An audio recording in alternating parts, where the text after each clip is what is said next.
Yes, yes, y'all. Happy Friday. Welcome to office hours. Welcome, welcome. We'll get this show on the road here. Hope everybody's doing well. Hope you're having a great week.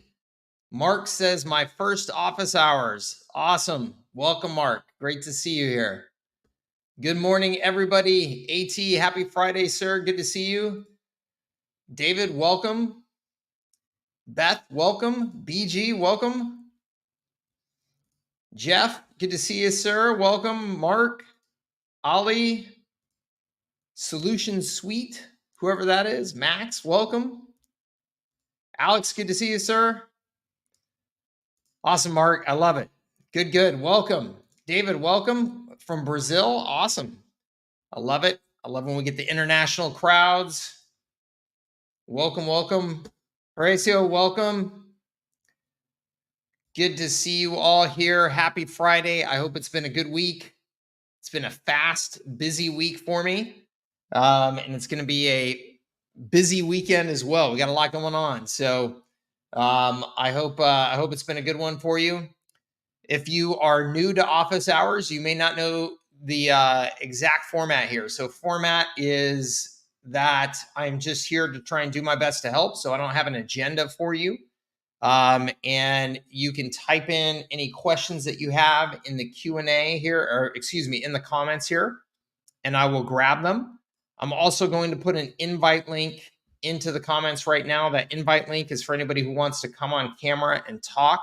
So if you have something that is longer to explain, needs more context, a little bit more complicated, any of that type of thing, it's good to use that link if you can, because sometimes me trying to pick up the nuance or complexities of your question, if it's just typed in the comments here, it can be a little bit tougher. So first, before we do that, I'm just going to go over to Moguls, to our paid mastermind group, and see if we have any questions over here.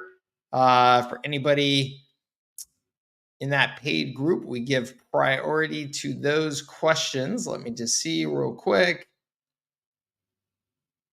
Looks like I have answered those already. Let me just check in the...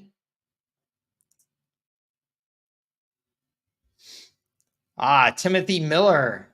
Timothy Miller, my longtime friend, and doing very well in his agency, last I heard, which is awesome. He asked me, so he's diving into high leverage agency and moguls, and he is asking which content should be prioritized. And that's a good question. Let me go ahead and answer that one just for any new customers or anybody considering coming into the programs, because you get a lot of content when you sign up with me, because I give you access to, essentially all of my training if you come in through HighLevel with me. And Moguls is paid mastermind. So it's community, it's boot camp calls, things like that. But it's also got a training component to it, kind of a course component. Those resources are really all about how to create an operating system for your business, honestly, regardless of what business you're in. Okay. And by an operating system, I mean, here are the measurements. Here are the key metrics that you should be tracking. Here is the operating rhythm in terms of meetings and when you're doing goal setting and things like that, to make sure that you're operating with as much velocity as you can at your business, and some tools and resources around that whole approach. And again, that goes for any business. Whether I was running an agency or a car wash, I would use that same set of tools to manage the business. Those tools are things that either I've developed or I've picked up along the way from people like Jack Stack at the Great Game of Business, Vern Harnish from Gazelles, and some handful of other people along the way, that I've just created a system that brings resources together to allow you to manage, like I said, any business.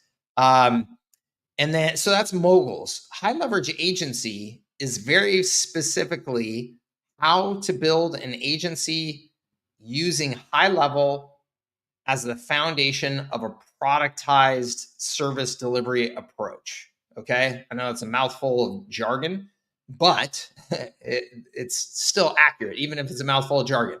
It is specifically about how to start a digital agency or marketing services provider, is the language I would prefer, using the software platform HighLevel as the foundation for how you are structuring your services and delivering your services.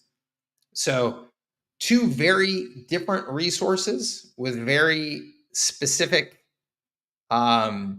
goals. Again, Moguls is to give you an operating system to run your business, no matter what your business is. And High Leverage Agency is very specifically how to build a digital agency or marketing systems provider using HighLevel as the foundation of your service design and delivery. Okay, so hopefully that clarifies. Those resources go hand in hand perfectly, because as you're building your agency, you should be operating using the operating system tools that you'll find in Moguls. Okay.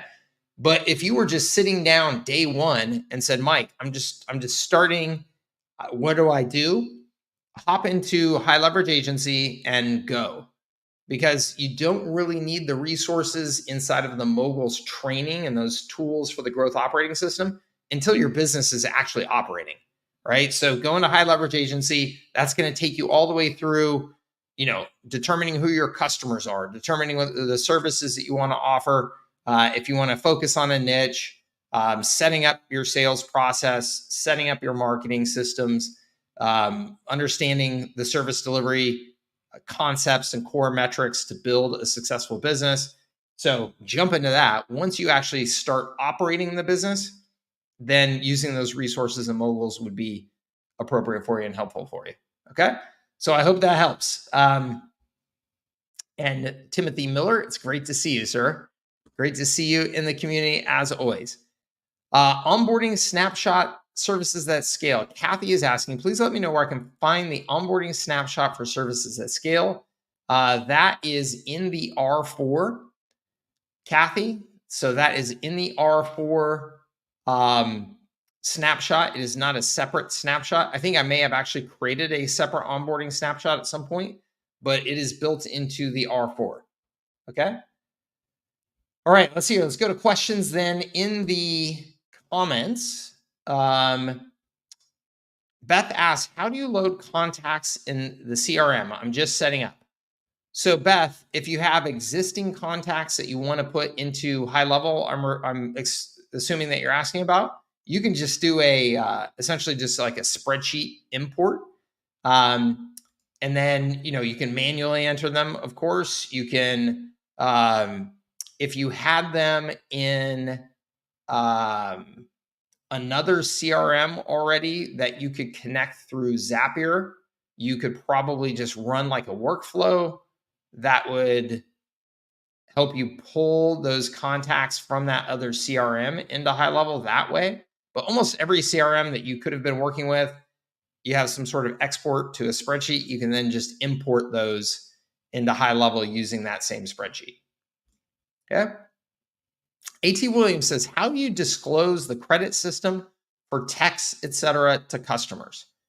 A.T., I recommend that you just keep it simple in most cases. And what I mean by that is that if you look at the credits inside of HighLevel, if you're setting up the SaaS capability inside of HighLevel and you look at the credits, there's different charge rates, and you may have different markup rates for a variety of these different services, right? You could be charging something totally different for sending an SMS as you do for an email, or taking an inbound call, or doing an outbound call, or doing AI, any of that type of stuff.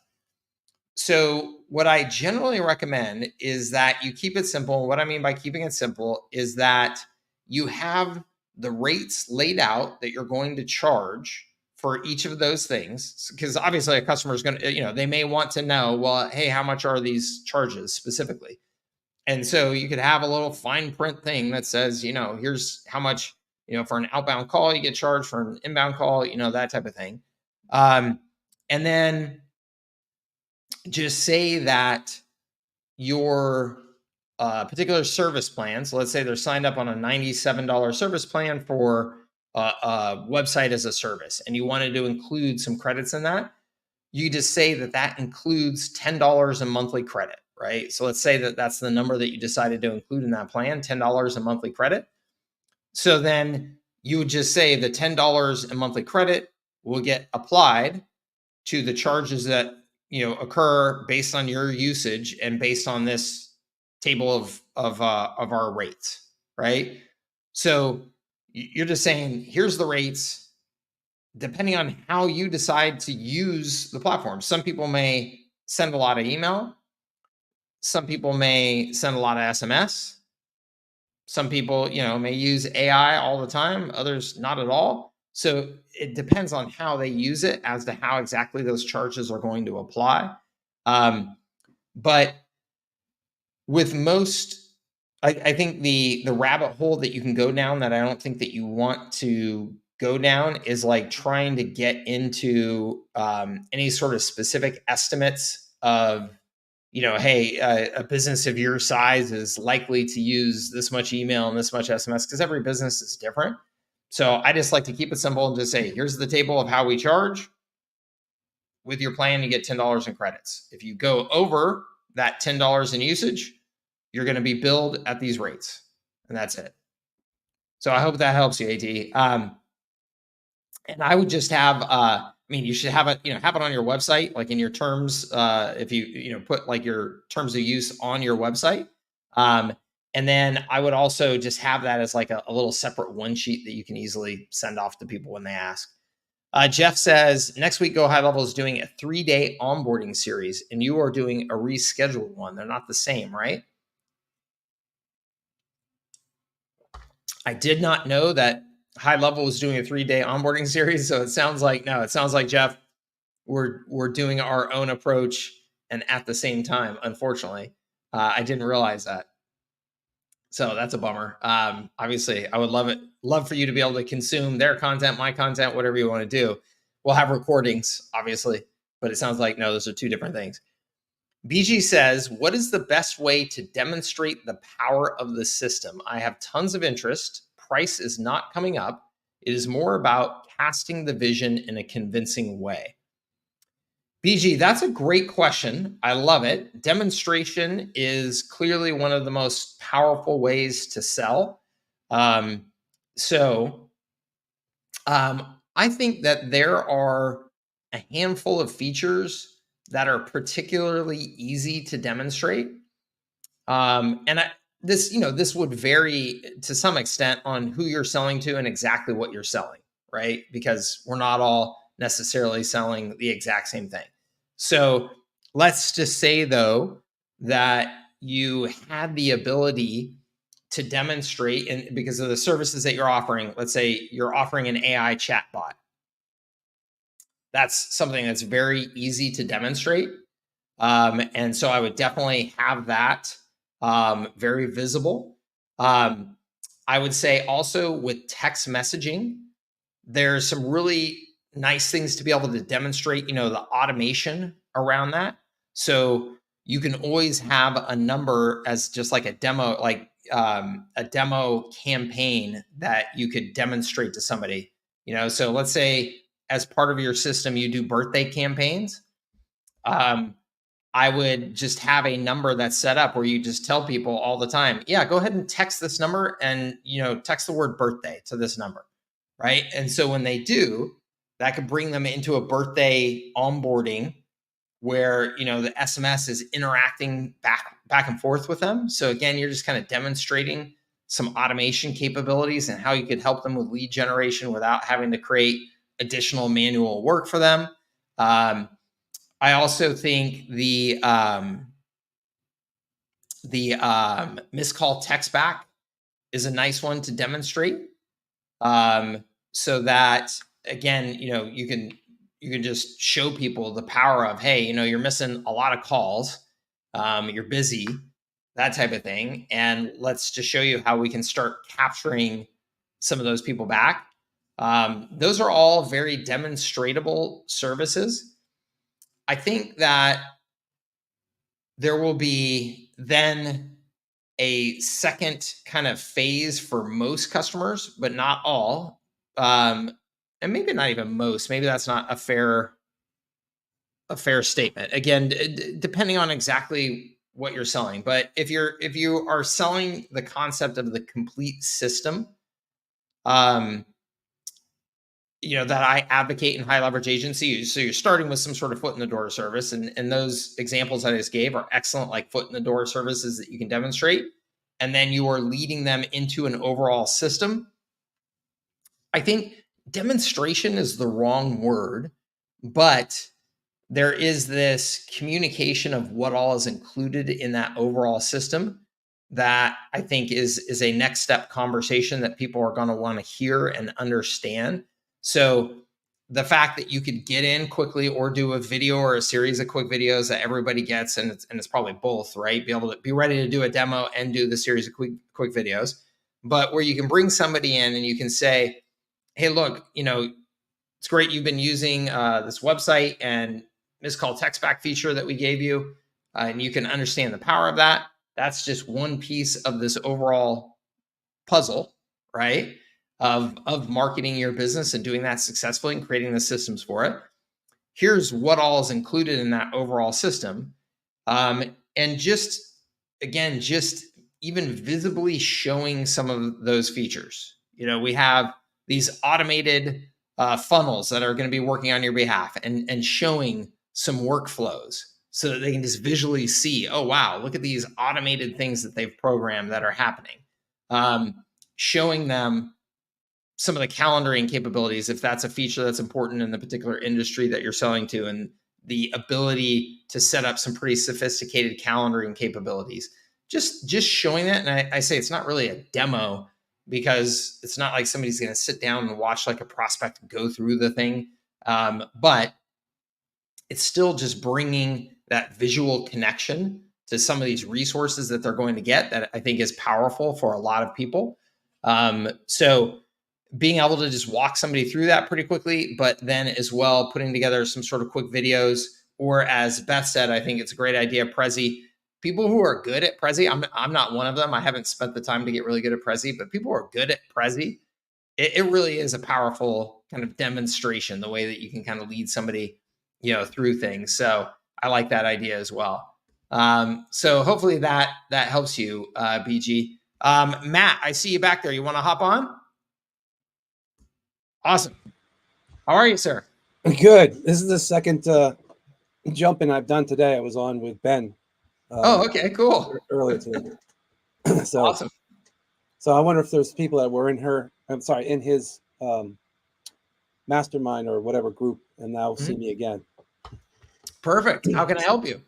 I was, I was talking to Chase earlier today, and he wanted me to jump in to level up and be on the panel this year. And I know you've done a bunch of the stuff too. And the journey I had with building a multi-7-figure agency and now getting into the Inc. 5000, which is cool.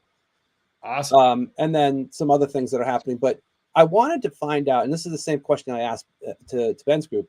I said, Sam's group, I'm sorry, Sam Carlson. Yep, I got you. I was going to ask, what keeps people up at night? What is the number one thing that keeps you up at night? Because I'm trying to figure out, like, I have certain things that I think about, but for young agencies and people that are just now starting to become validated, right, where they're going, holy crap, like I have to do, I'm always questioning like what they go through in their gestation, because this is a very far removed conversation that I've had from the days when I started my agency, and I think it's changed quite a bit. And what Sam had said to me was that he thinks the number one question is, it's not as easy as you think it is. So I'm curious what you think about that. What's the thing that keeps you up, or what is the thing that maybe you cull from your groups that keeps you, in a position where you go, oh yeah, this is the thing I keep thinking about. So you're really asking the young agencies what keeps them up at night? Yeah. I think that I would break it into a few different categories, I would say. So one is the speed to get profitable? How long is it going to take me to get to the point where I'm profitable? Because I have a very limited cash runway, and I'm worried that I'm just going to, burn through it and not have enough to show for it to be able to then survive and keep going. So I think that that's a very real one for a lot of people. A lot of people come into this with, I don't know how many times a month I get somebody telling me, Mike, I need to get 3 customers before the trial is over. And I'm like, man, I'm not saying that you can't get 3 customers before the trial is over. It's certainly possible, but I would hate to have anybody start a business where they are that cash strapped that essentially everything has to go perfectly for them to survive and put food on the table. It's just a terrible situation. So for me, my answer in almost every case when I hear that from somebody is, man, I would really highly recommend that you keep doing whatever you're currently doing and save as much money as you can. Try and get everything set up on the side, get your accounts all set up and ready to go at night, build your sales process at night, weekends, all that type of stuff. And then hit the ground running, when that's all set up and you have enough cash to get moving. But that's a super common one. I think the other real common ones that I hear, one is, how am I going to do the service delivery? This all seems too complicated.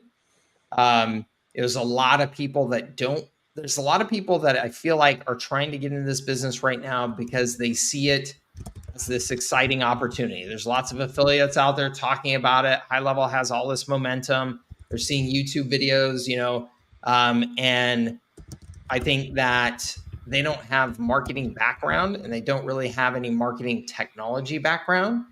And then they get in and they think that they're just going to be able to press a button in HighLevel and everything's going to work for them and their customers. And then they get the reality of, I actually have to learn a bunch of stuff and figure this thing out. I would say that's the next most common one. And then the other one is just, how do I get customers? Why is it so hard to get customers? I ran an ad, or I made, I cold called for 2 days and didn't get a customer. They just have completely unrealistic expectations of what it takes to get that momentum going. Yeah, I wanted to also ask you a dovetail question to that. You started all over. Let's just say world collapsed, have to start over. Yep. What would you do if you were to start all over again? What would be your thing that you'd want to do, and where would you go? Yeah, so I would do exactly what I teach people to do, but I will summarize the down and dirty. I only have, I have super limited resources and stuff to get going. Okay. So I would publish content on whatever choice of social media platforms I could publish content on, that I could do it every single day. So in other words, if you're a terrible writer, don't try and force yourself to do, blogs every day. But if you're good on video and you're comfortable with that and that's easy to you, great. Then create video every damn day. Whatever channels that you can create content on every single day, I would be absolutely disciplined about that. So that would be one. That should not take a lot of your time every day. So then the rest of my time, I would do everything that I could do to do education. My acronym is VIP selling. So V stands for value, I stands for be interesting and be interested, and P stands for positioning and prove. So I would take that approach and be doing any outbound, full contact sports selling, whether that's, cold email, cold social messaging, cold calling, going to events, speaking if I could at events, trying to get those types of opportunities. So just every full contact thing that I could be doing, I would be spending the rest of my time each day doing that. And then I would start with the handful of foot in the door services that I felt just real confident in, that I could sell fast, that are lower priced, and then upsell into the complete system. That's the high leverage agency model way. And so I would just be everybody that I could possibly talk to, that I could pitch those, foot in the door services, and then upsell them into the complete system. And I would just put my damn head down. And I think that this is one of the most important messages that I can give to anybody that's starting. And you heard what I just said there. Put your head down for 3 to 4 months and do not look up. Don't come up for air. Don't come up and start questioning the game plan. Don't, start looking at other opportunities. Don't any of that. Make the decision today that you're either in this with that mindset, head down, I'm just working the damn plan for the next 3 to 4 months before I pick my head up, or don't do it at all. Period. Because if you're going to start zigzagging every time it feels a little tough, the momentum doesn't feel like you're quite getting it, you're dead in the water. You're starting the whole thing over and over and over again every time that you do that, rather than actually allowing that momentum to build and start carrying you. By the end of 3 months, if you do what I just described every damn day, you will have momentum. But if you stop every week because, boy, that was hard, and I just saw somebody else's YouTube video that said that this is a better model and yada, yada, just forget it. Just don't do it. Period. End of sentence. It's fascinating to hear your take on it. And I think the thing I would say is you need to do one thing really good, really well. And whatever that one thing is, just keep doing that. And I think the strategy that I saw that worked for us in growing, I mean, we scaled to 250,000 a month. And it just became like just one simple, repeatable process. And that was it. Like as least complicated as you could make it, so that you only had one product. What we just sold was Facebook ads and go HighLevel, and only one ad, right? Or one campaign. Yep. In Facebook, right? Yep. For $4.99. And people were like, yeah, it's, I could do that. That's not a lot of money, when you guys seem like you know what you're doing. And yep. We were bringing on 40, 50 clients a month, just doing that one simple strategy. That's awesome. And when you look at the scale you have to do to even take on 50 clients, I mean, this is, much more matured agency, but it really comes down to some very simple diagnostics in the background from fulfillment standpoint. It's not complicated, but I think what you just said is very right, which is that blinder wise, it's very difficult to not get distracted because everybody's got a different scenario. Mm-hmm. And I think Ralph Burns, who's perpetual traffic guy, and he kind of calls it the Michigan method, right? Which is one channel, one ad campaign, one structure. Right? Yeah. Ralph and I were boyhood friends. We actually traded bikes when we were kids. That's cool. And I always think about like what he said about that really made me think about the fact that a lot of things that happen within the agency world happen to people who have too much on their plate and they're doing too many different things. And forget about the niche for right now. Just one service, one plan, one account. Yeah. This is all I do.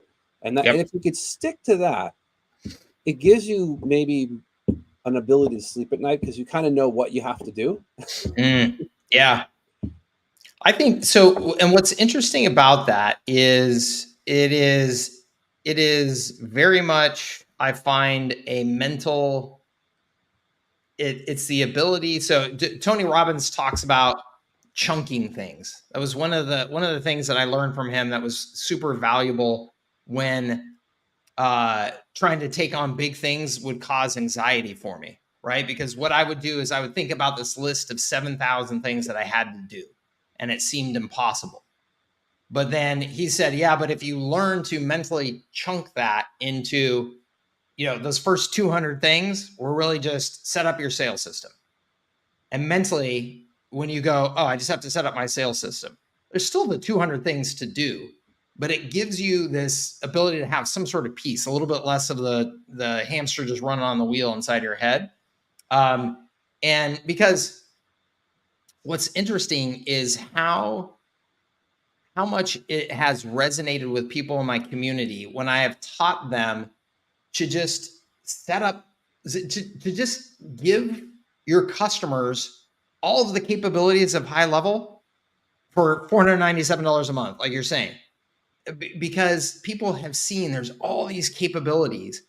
And I've seen people package up all of these fancy packages and slice and dice which features come with what. And even when you look at the SaaS configurator, especially the original version of it in HighLevel, it had like these columns of this plan includes this plan includes this, and people would get really hung up on, well, which things do I give when, and how much do I charge for each? And am I getting ripped off if I give them too many things at this price point?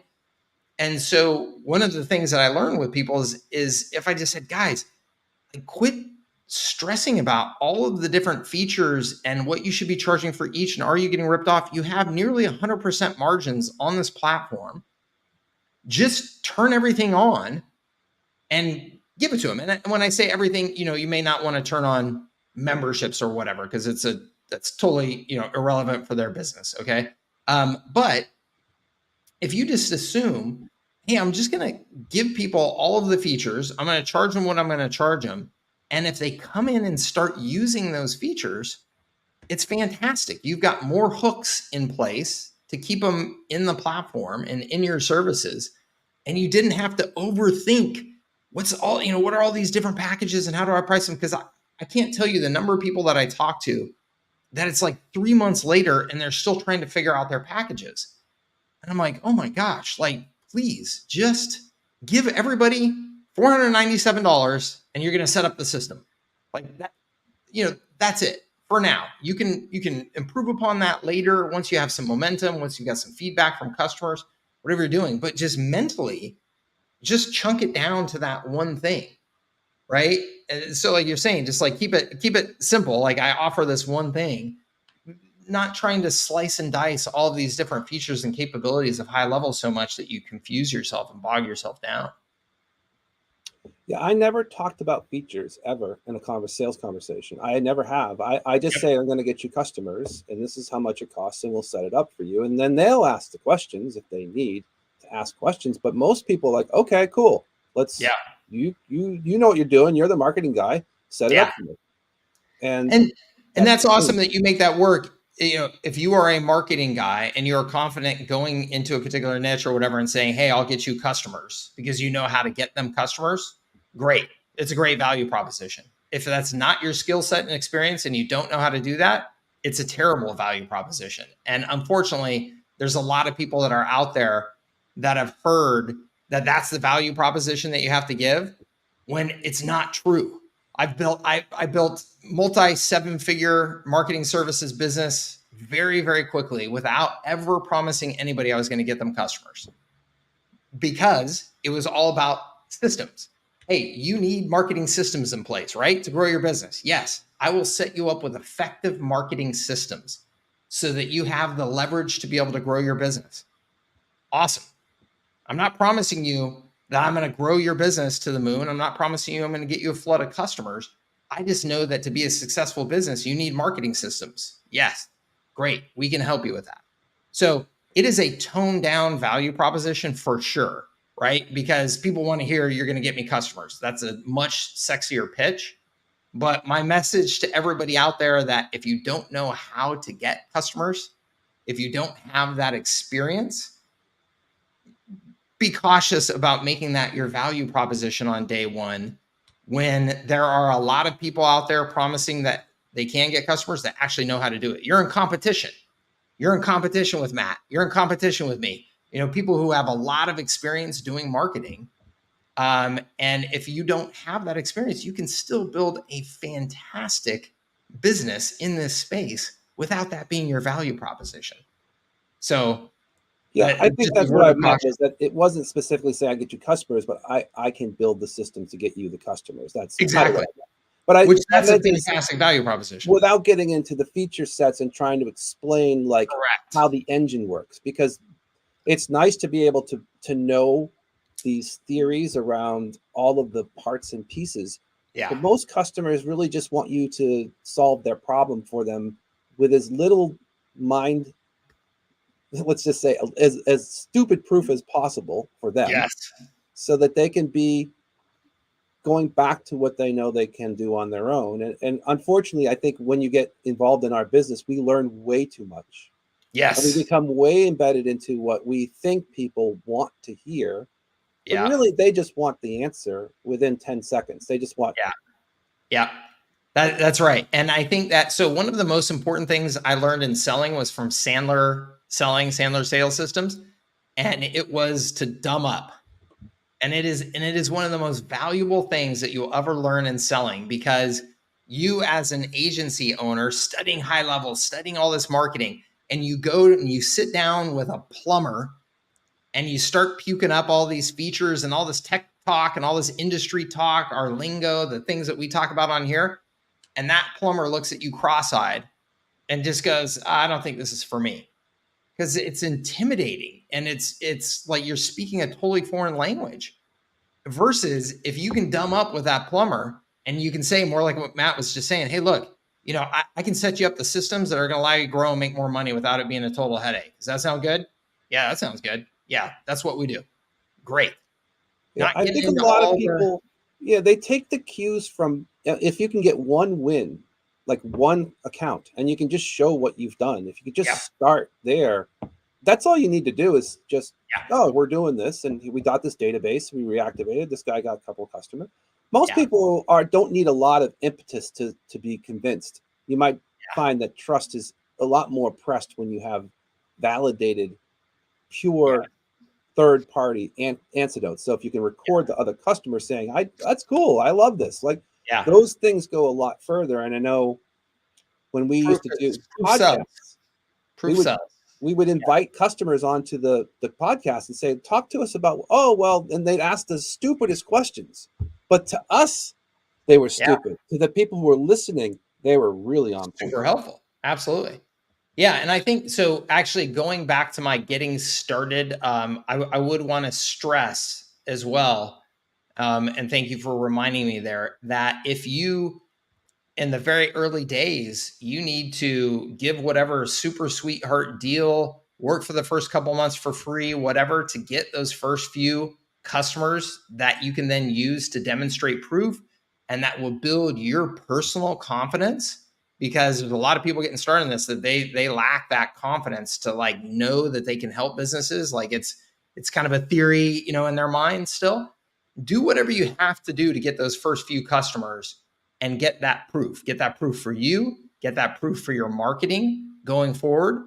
So if that means, hey, I'll set up the website for free, and you just pay then for the system from there forward, great. If that means, hey, I'm going to do the first 3 months of this service for you at no cost, as long as you're intending to be a long-term customer, if things work well, and you'll give me a testimonial, great. Whatever you've got to do to get that momentum, get it, because you will build that confidence and you'll be able to use that in your marketing, and proof does sell. So I would stress that. And then the first version of that, because this kills me, guys. This, everybody needs to hear this if you're going to be in this business, okay? Because this kills me. Is if you are not using the capabilities of the system yourself for your own business from day one, shame on you. I mean, if you're going out and you're prospecting and you're telling people, hey, you should be using an AI chat widget, and you don't have your website set up and have your AI chat widget working, come on, right? So you're not even getting the ability to demonstrate from your own business. That's just silly. So the first customer that you can use to prove these concepts and prove these systems and then demonstrate them is just your own business as you're getting going. Get in there, dig in, and set up your sales process, set up your website, set up these core capabilities that you want to be able to demonstrate when you're selling, and make sure that you are taking advantage of them so that you can show people, yeah, look, go here on my website and make a, ask that question, make a comment, whatever it is, and get the response. And look, that response was not for me. I'm sitting here with you, talking to you, right? That was just done by this AI capability in our software platform. We can do that for your business. So you've got to eat your own dog food, and you've got to be able to demonstrate that you believe in it yourself if you're going to be out selling it. I mean, that conviction is everything. Makes sense? Matt, thank you, sir. I appreciate it. Good conversation. Anytime, man. Thank you so much for having me jump in, and good luck with everything, and we'll catch up shortly.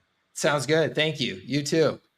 Let me see here. Go to some more of these questions here on the sidebar real quick. And then Dawson, I see you back there. I'll get you on here in just one moment. Mark Tilden says, how do I sign up for high leverage agency and what is the fee?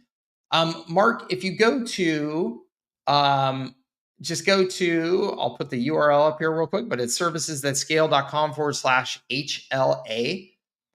You'll see there, you can sign up and pay for it, or you can join HighLevel through me and you get it at no cost.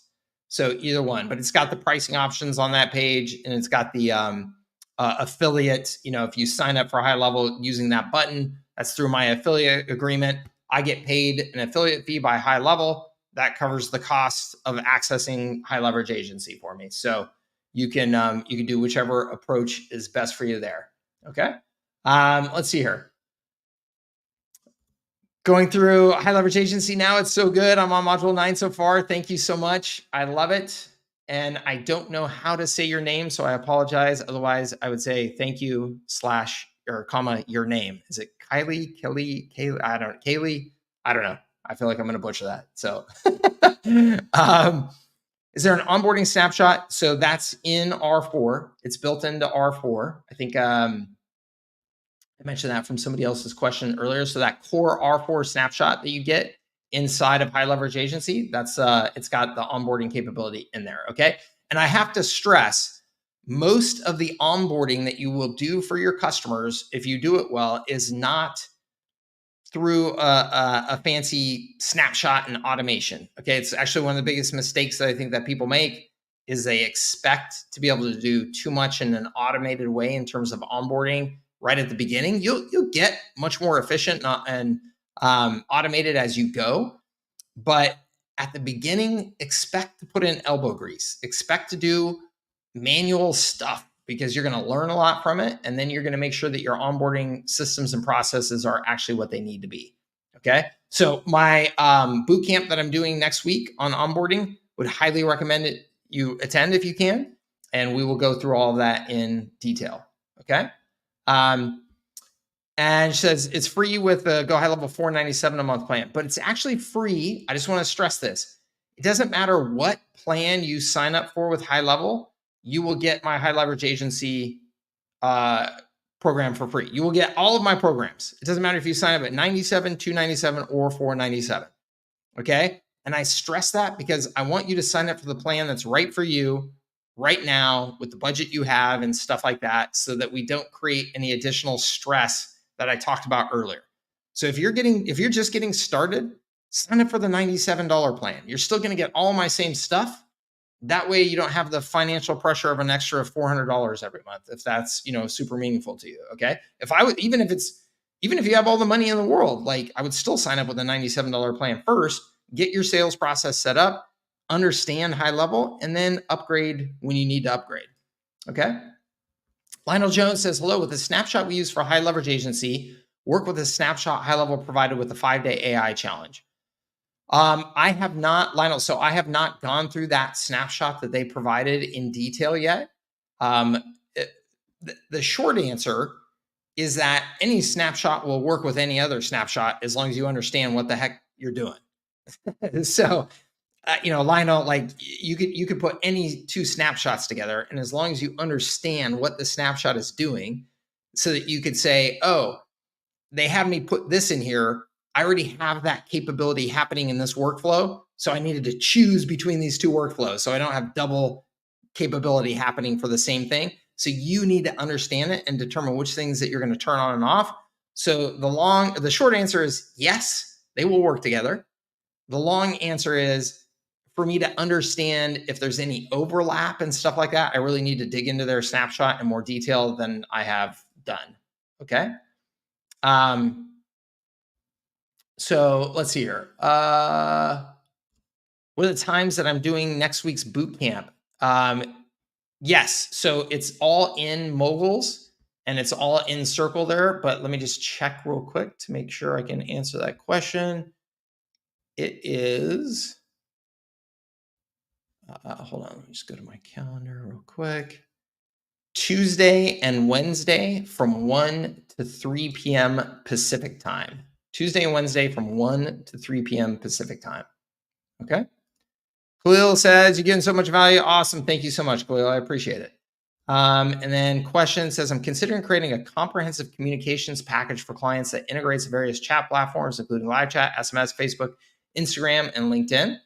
This would allow clients to communicate with their customers from a single centralized location. Absolutely. I have two main questions. From a pricing standpoint, should I offer this as a single package at a flat rate, or should I use an ascension model starting at a lower price point? Khalil, thank you. I think it's a great question. And follows up with says, am I undervaluing the service by packaging everything together at a single price point? No. Okay. I think that is absolutely the right way to do it. If you're selling to small businesses, simplicity is really important, Khalil, and price is really important.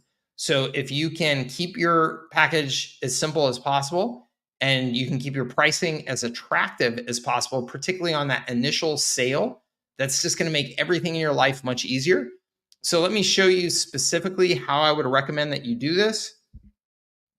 In my package design sheet here real quick, let me just share my screen, because what you don't want to do is overthink this too much. And that might be where you're at right now, I think. So let's just say that you were going to offer, so you can see right here, I have all reputation and resell features. For you, let's just say that that's all of those communication features that you want to offer, right? Okay, so you could theoretically have these different package levels, basic, pro, and premium. I just put them here. All of them would get all of the features. Okay, you want to demonstrate tons of value and capability in your service plans. So you want to be able to go to them and say, hey, look, it's really powerful for your business if you have all of these combined communication features in one channel so that your team can easily make sure that they're following up with everybody and not missing any conversations, right? That's a very powerful message. It makes a ton of sense. So then what you don't want to do is then have the second half of that statement say, now choose, would you like to have them all and pay me this much, or pay less and not have them all? It just feels kind of like a jerk thing to do, right? Like a healthy, smart business should have all of these things, but I have service plans where I don't give you all of those things, right? That just doesn't feel good from a sales pitch perspective. Versus if you do it this way, all of your customers get all of the things. So you can see all reputation and resell, all reputation and resell, all reputation and resell. So everybody's getting all the same things. Now all they have to decide is which plan is right for them based on usage. Okay. Do you have 7 members on your team that are going to be using this? Great. Then it looks like this is the right one for you. Do you need, a bazillion credits because you guys send SMS campaigns to 10,000 people every day? Well, we should probably just go ahead and get you on this one, or, this one, I have the same credits right here, but you get the idea, right? You can make it based on usage. So, this plan could include 5,000 SMS or 50,000 emails, whatever. So that based on either the number of people or the volume of usage, their pricing goes up. Now, the great thing about that, Khalil, and everybody else, that I hope this goes to what we were talking about with Matt Coffee, is you could sell everybody on that basic plan, right? Just like I just did a minute ago, right? Where somebody was asking, hey, how do I get all of your bonuses? And I was able to say, hey, just sign up at whatever plan is right for you. Get in at my $97 plan. You get all the goodies. What is that? That makes me, that's a much better sales pitch. It sounds generous. I'm not having to sit here and explain to you why you would have to sign up at 97 versus 297 versus 497, and which of my things you would get, I can just say to you, just sign up at 97 and you get all my stuff. And to you as a customer goes, oh, that's awesome. That's generous. That sounds great. Thank you so much. To me, if you are successful and you grow your business, I'm going to make all the money I need. It's okay. It's the exact same thing with these service plans. And I wish everybody would get this about HighLevel. If you just sign people up on this lowest level plan, you give them all the goodies. If their business is successful and they grow and they use the systems, they are probably going to end up on this plan pretty soon. And if they keep growing, then one day they'll end up on this plan, right?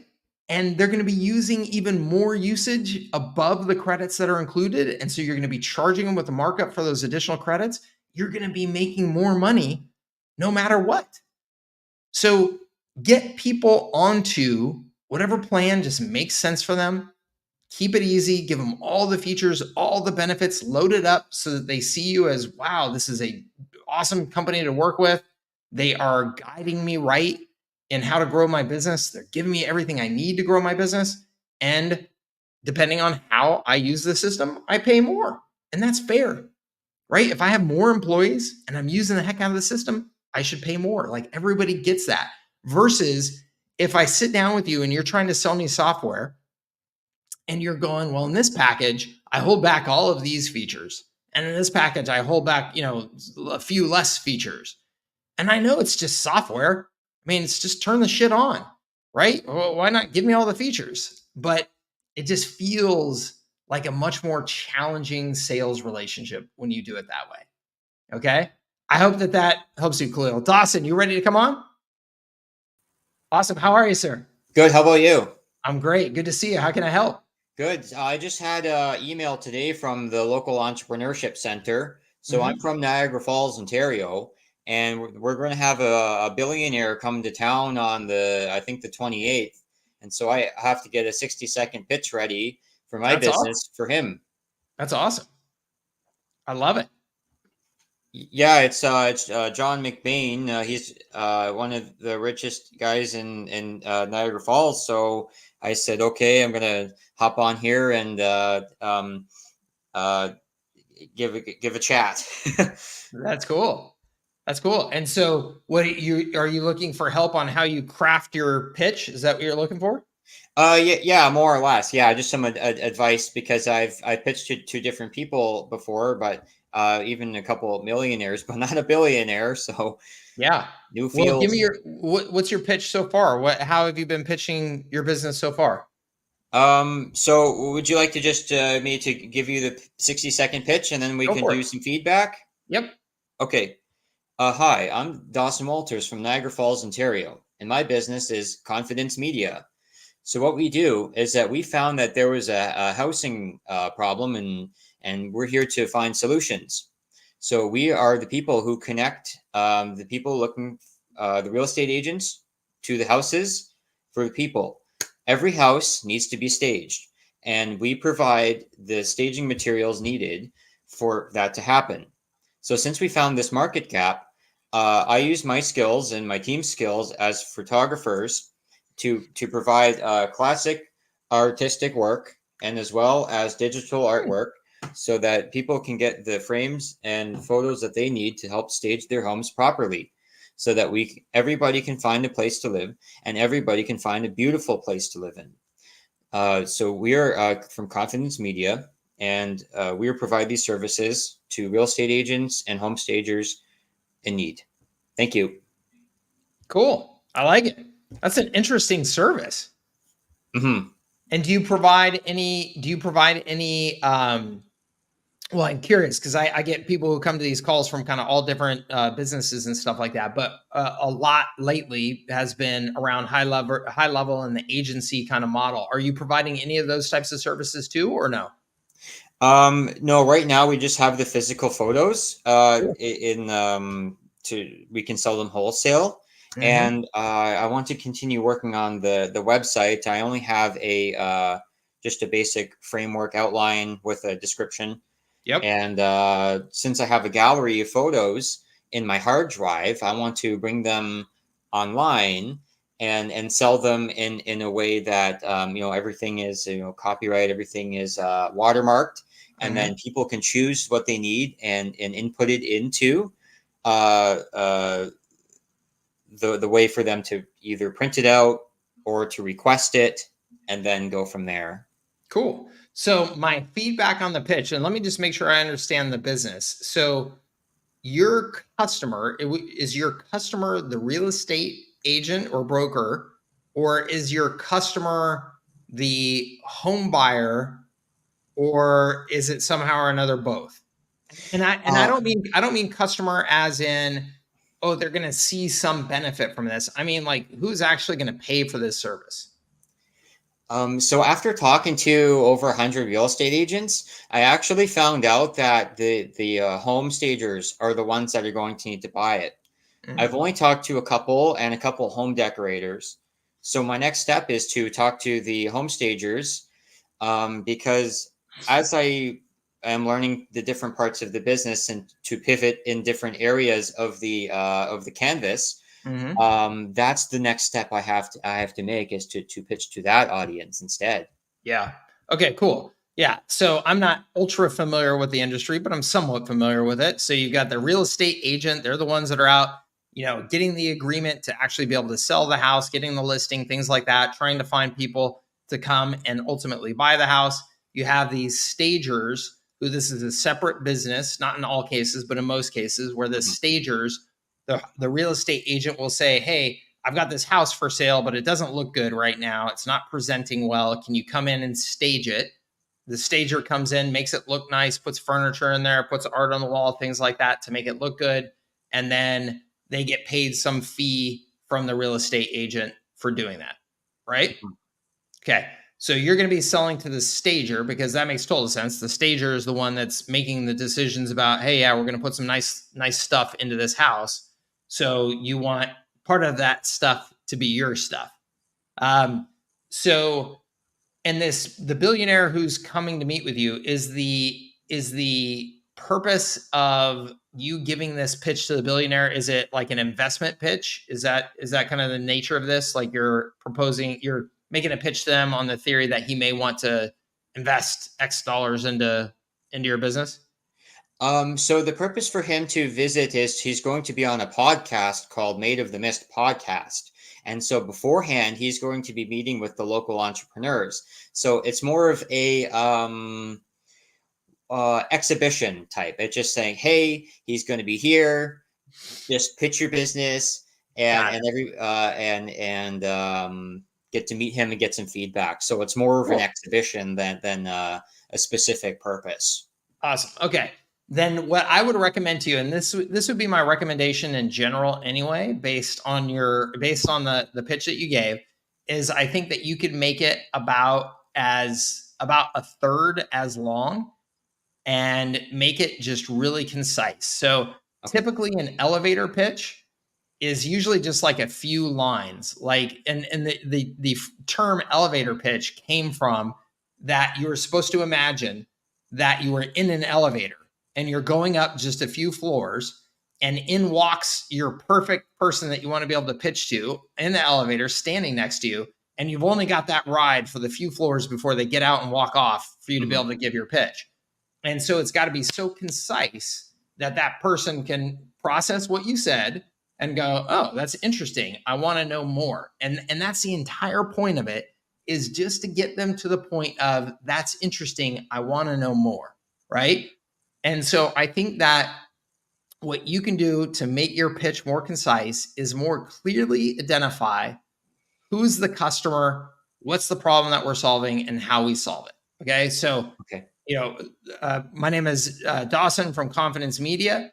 We help real estate stagers, which is and I would put in there, which is a $300 million a year business in Niagara Falls alone, stage more beautiful homes more quickly to help real estate sell by providing our turnkey art package, for their staging jobs, whatever. So obviously I'm just making up that on the fly, and I don't, I don't know the business as well as you're going to know the business, but I think like keeping it like just that concise. It's like, here's who I am, here's who I serve, here's how big the opportunity is, and here's how we solve this problem in a unique way in the marketplace. So that I could hear that. And if I knew anything about real estate, if I knew anything about the problems in that market or whatever, and you told me that, hopefully I would go, huh, yeah, I understand that problem. And it sounds like you might have something interesting that you're doing there. Tell me more. And then you have the opportunity to give a more complete, pitch. So that would be my advice, is just to try and tighten it up. And good luck. That sounds awesome. That'll be fun. Okay, yes, I'm going to practice it. And the potential opportunity for the future is that a trend is they're doing digital home staging. So if people go to the website and then they do a tour of the home. Yeah. So what I could potentially do is they can copy and paste the stager can copy and paste the photo into the website thing there, and then it'll be there. It'll be totally customized. That's cool. And then so they can have the digital staging version of it, and then they could have a physical state version of it as well, obviously, because you can take that same piece of art or whatever it is and have a actual physical version at that house when people go and visit. Yeah, that's cool stuff. Thank you. And one more thing, I read the book Entrepreneurial Mind. I know you went to the Babson College. Oh, yeah. There, so this was a great book, and that's awesome. Just continue to the entrepreneurship journey. So I thank you for this opportunity. Of course. That's awesome. I love it. Well, good luck, Dawson. It's nice talking with you. I hope we'll see you back here on a future call. Thanks. Have a great day. Thank you. You too. Keep me posted. Okay. All right. Take care. All right. Let's see here. I love it, man. Entrepreneurs out there getting after it and hustling. It makes me so happy. Let's see here. AT says, if a user pays for a year in advance for a particular plan for HighLevel, 3 years is at $29.70. How do you handle if they go over that limit? So AT, so there's a couple of ways that you can do this.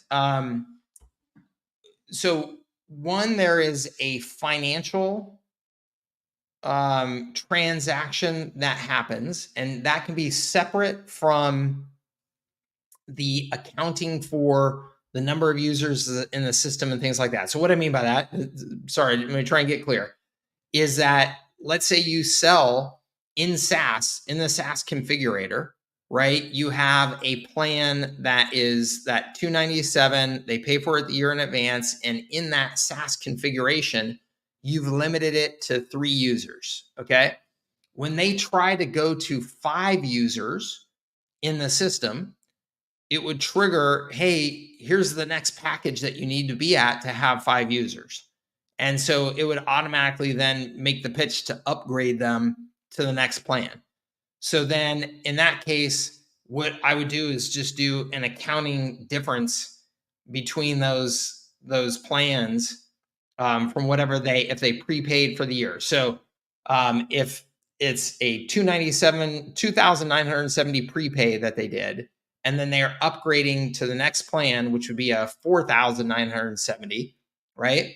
I would just credit what they've paid towards that plan and what they're going to owe for the rest of the year. Okay. And actually, I haven't experienced that in HighLevel to know how it handles that accounting, if it does it on its own smoothly. I haven't experienced that situation in HighLevel to know that. My guess is that it might not. So you might have to just do some kind of manual, bookkeeping there to make that happen. And then the other type of charging situation, though, is what if they go over on their credit usage? So let's say they prepaid for the $2,970, and that included X amount of credits. And then because of their usage, they're going beyond that.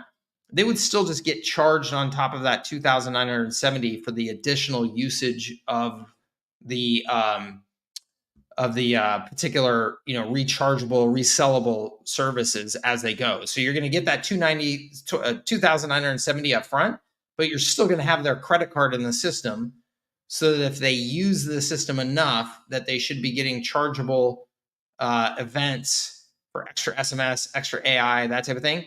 It's just going to hit their credit card automatically when they go over those limits. Okay, so those are like the two additional charge scenarios. The credits and reselling, that will happen automatically for sure. The upgrading of one annual plan to another annual plan, I'm not sure with HighLevel if that's automatic right now, or you're going to have to do some kind of manual bookkeeping there. We'd have to check with that. All right. Jeff says, what keeps me up at night? Coming up with a cohesive customer journey, starting with a foot in the door offerings and progressing to the core and maintaining profitability. Interesting, Jeff. I feel like we should be able to solve that for you. I feel like even in the onboarding that we're going to do, we should be able to solve that for you, but also in the R6 and the R6, I will start releasing next week. I think that should really solve that for you. Horacio says, Mike, on the question of saving enough to get going, what would you say is that amount that we should expect to spend before we get our first 3 to 5 clients? Okay, this is a tough one because everybody is different. Okay, so the most expensive thing, and this is, you got to do your own math here. The most expensive thing is going to be your living costs. Okay, and people underestimate, I think, their living costs and how long it's going to take them to recover those costs. So actually, let's go to, let me pull up another model. Let's see here. Is this the right one? Yeah, this is the right one. Okay, let me just share a different screen here for you real quick and go through. Hold on one second. Where did I just open that to? Oh, here we go. Okay, so this is, again, this is in my high leverage agency. This is in my HighLevel quick start. So, you can find this all over the place. I believe this might be in Moguls. But if you look at these numbers, so this is a nice, conservative, realistic, approach to developing your financial kind of trajectory. And this is assuming that we have a $497 a month customer, okay?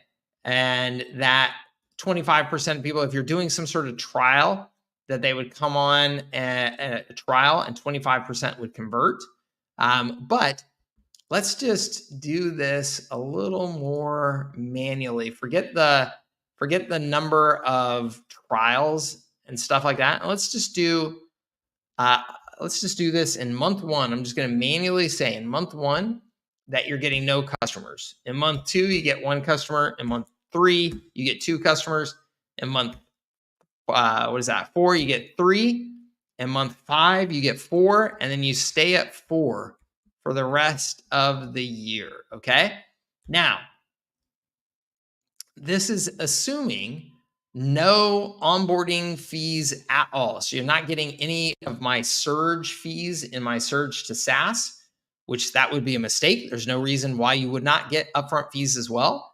But by this point, at the end of the year, you're making $15,000 a month in recurring revenue.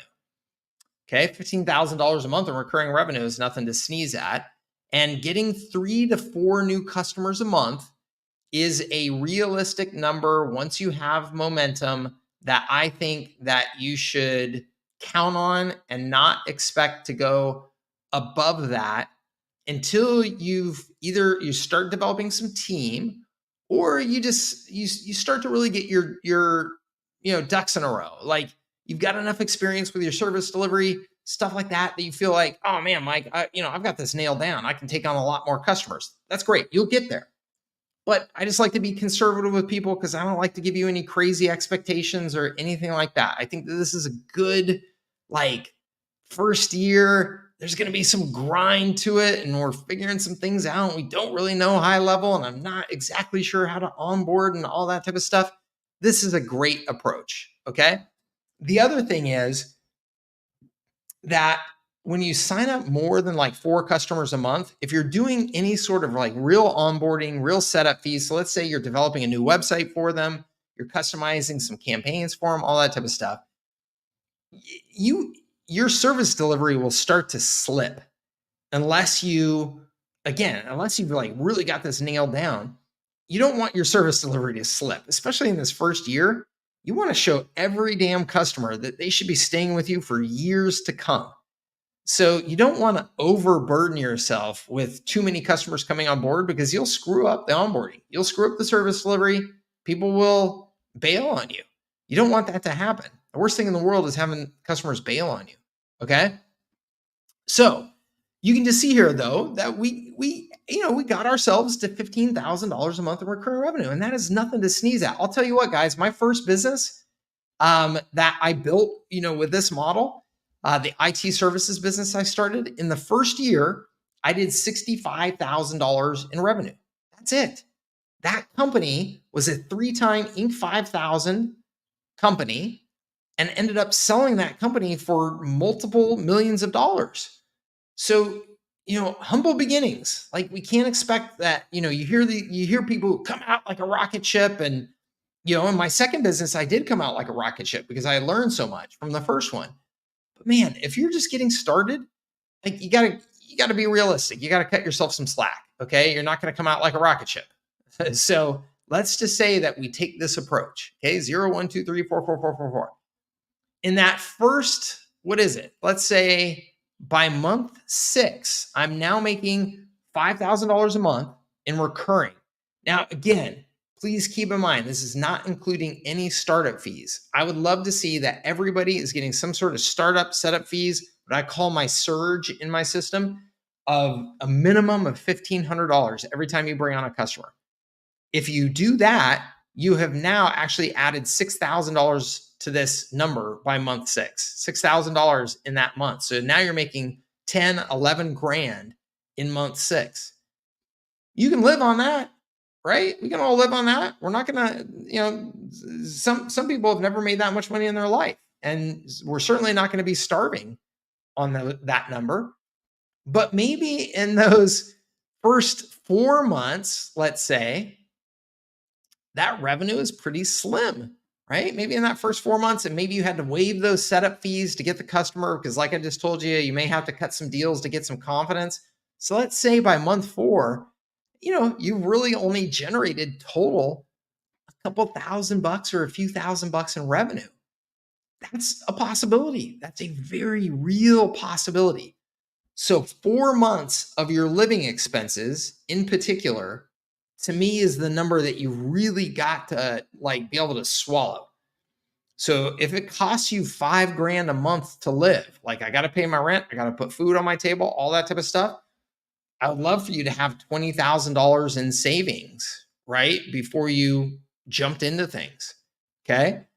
Or $20,000 to be able to put on a credit card. Okay. Like, I don't advocate people going into debt on credit cards, but man, did I do it to start my businesses? Yeah.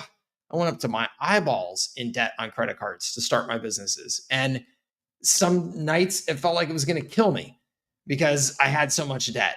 So, you got to do what you've got to do for you, your personality type, your risk tolerance, all that type of stuff. I've had my approach. You have your approach. It depends. Like, right now, I have 3 kids. I would not start a business the same way today as I did when I was 25 and I had no kids, right? Back then, I would take on dramatically different levels of risk, because all I had to do was, man, if I could have top ramen every day, some Taco Bell, I was good. If I could sleep on somebody's couch, I was good. So, that really depends on where you're at. Your living expenses in this business are the expenses that you have to figure out how to cover. And otherwise, you don't have to run a single ad to start this business and get to this point. You don't have to run a single ad.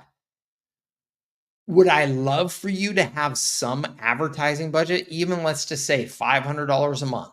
Would I love for you to have some advertising budget to accelerate everything? Yes, I would. Okay. I think that would be fantastic, and you would accelerate things, but you don't have to. It's really about your living expenses to get to the point where you can start to break even, cover your costs, and have something that you can then reinvest into the business beyond that as you continue to grow. Okay. So what exactly that number is, that totally depends on your situation, where you live. Do you have, kids you got to cover, all that type of stuff. Okay. I hope that helps you. Beth says, I'm more worried about really learning the system and how to use it and make it work. I know it does a lot. Yeah, Beth, it does. And honestly, there's no way to do that, in my opinion, other than just digging in and just using it every single day, testing features, and then realizing, you don't have to use every stinking feature, right? There's so much in the platform. I don't use everything in the platform, right? So, making sure that you don't, put too much stress on yourself to know everything. Timothy Miller, my man, I followed you for a long time. A lot of content access with me. Okay, so Timothy, I actually answered this earlier. Were you here when I answered it? 11:31. I think you probably were. Let me know. And then yes, there we go. Jared, it's an exponentially larger problem getting someone to say yes to you than figuring out what buttons to push. Oh, you mean it's an infinitely tougher thing to sell, a more important thing, larger problem to sell than it is to figure out what, technical things to set up inside of HighLevel? Yes. Oh gosh, that's right. Sales, this is a sales and marketing business. And when I say sales and marketing business, I mean you selling and marketing your services. It is not a service delivery business. It's one of the most important lessons that you can learn in this industry.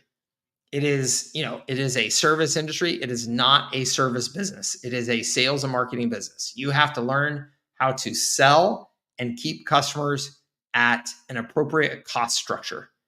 That's the name of the game. Because honestly, and especially with HighLevel now, if you do a good job of onboarding the customers and you've set up the systems correctly, you're going to have good long-term customers at very high margins. Think of all the software platforms and stuff that you use at your business every day where you're not contacting those software platforms every day for support. Gosh, I have software platforms I have been paying for 10 plus years every single month. They've never heard from me. I've never made a support request. I've never asked them a damn question in 10 plus years. That's the business you want to be in, right? It's all about how did they acquire me as a customer, though. And that's the trick of this business. So yes, you've got to be focused on acquiring customers. Absolutely. I have a few coaches in my lead pipeline. Do you suggest offering our customers the options to create online courses and build a community? Absolutely. If you're selling to coaches, absolutely. It's a killer value proposition. De Niro uploads. Mike, do you have a real estate snapshot on your affiliate? No, I don't have any industry specific snapshots. I give snapshot focused on your sales and marketing, just like we talked about. That's the most important thing. And in terms of like service delivery snapshot, I'm about to deliver my R6 to my community. And that's going to be how you set up a service delivery system, no matter what industry you're selling to. The then customization of that to be for a particular niche, that's your job. And you can go out and you can find a bazillion real estate snapshots out there. I'm 100% sure. So, you can do that. You can get any number of real estate snapshots, I'm sure, for very inexpensive. Mark says, what if I already signed up before I found the plan for you for the startup? Mark, you can upgrade through me. If you're still asking about how you get access to High Leverage Agency, you can upgrade through me and you'll get still all of my bonuses for free. Okay. So, and if you need that, just because I don't want to turn office hours into a sales pitch, just hit the chat on my website, and we'll get you that link. Okay. Where can I find the rep management review filtering funnel? Is that part of R4? No, I don't do anything with review filtering, John. And you definitely want to be very careful with that because it's against Google's, terms and stuff like that. Kaylee, cool. That throws people off all the time. Yeah, but I like it. It's cool. Planning on being at the boot camp. Not sure what the time frame is though. Oh, that's the one I already answered for you. Okay. Dwayne Palmer, good to see you, sir. Said for those service packages you mentioned, all those features are in each plan. Would those just be the tools, or you charge extra for custom setup of each workflow? So, Dwayne, in my surge to SaaS model, remember it's surge and then get people onto SaaS, right? Systems as a service. The surge is where you do that customization upfront, and that's what we charge the upfront fee for, the 1,500, the 2,500, or whatever it is that you're going to charge upfront. That's where you do all of your customization. I'm not selling, different customization in most cases, depending on which plan you signed up for. It's going to be the same stuff because, again, what you signed up for, it's just the volume of usage, but you're getting the same stuff. So that onboarding process and the customization that I'm doing is essentially going to be the same for every customer. Okay.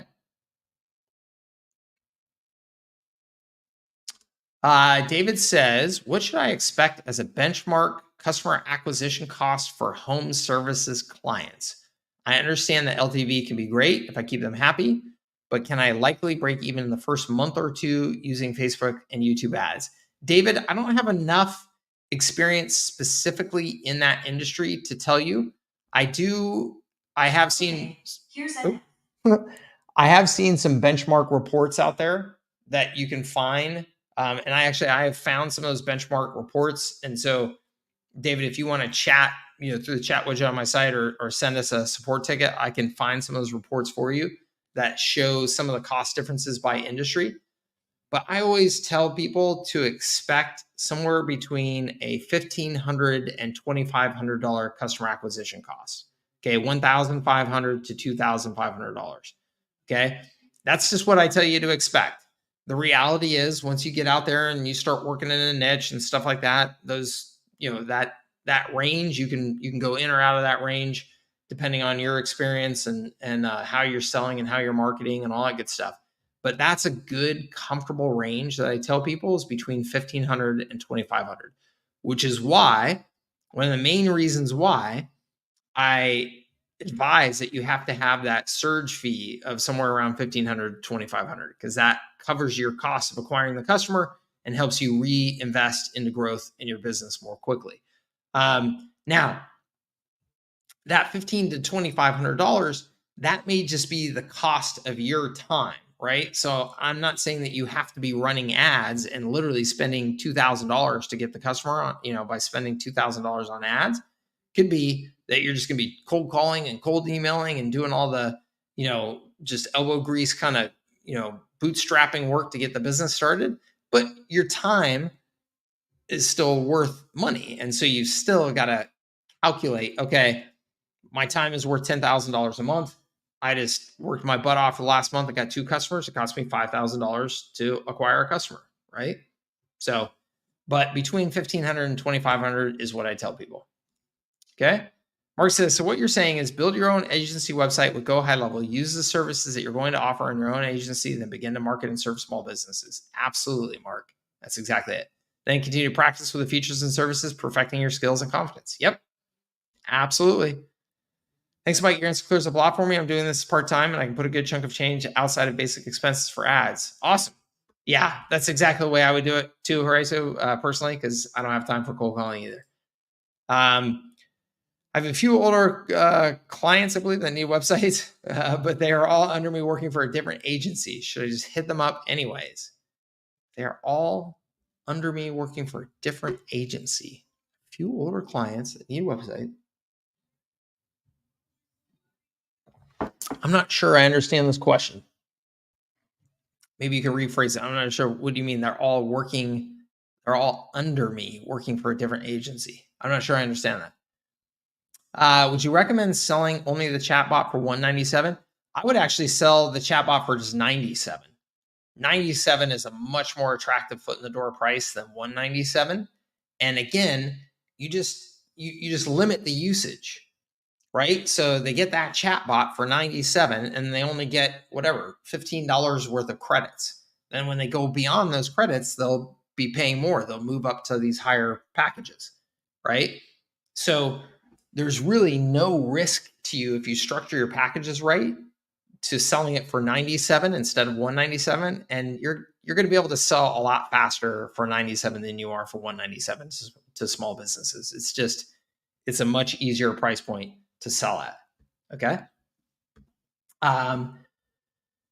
Oh, there we go. I have a few older clients who are under a different agency. It's okay to try to poach them, especially since their websites haven't been updated in ages.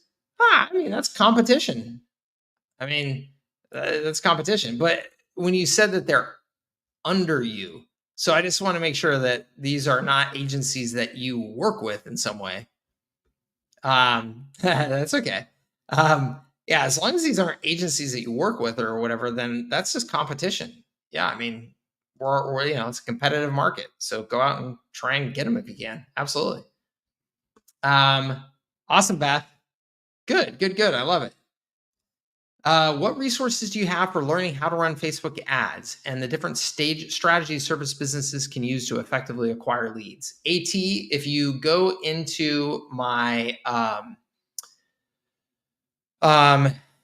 two advertising systems that I really teach, although gosh, are they all in one course now? I can't remember, but they're actually in high leverage agencies. So you'll see my prime the pump strategy is one. And then you'll see my oh my gosh. Hold on, my brain is seizing up on me. Hold on, let me go to so funny. I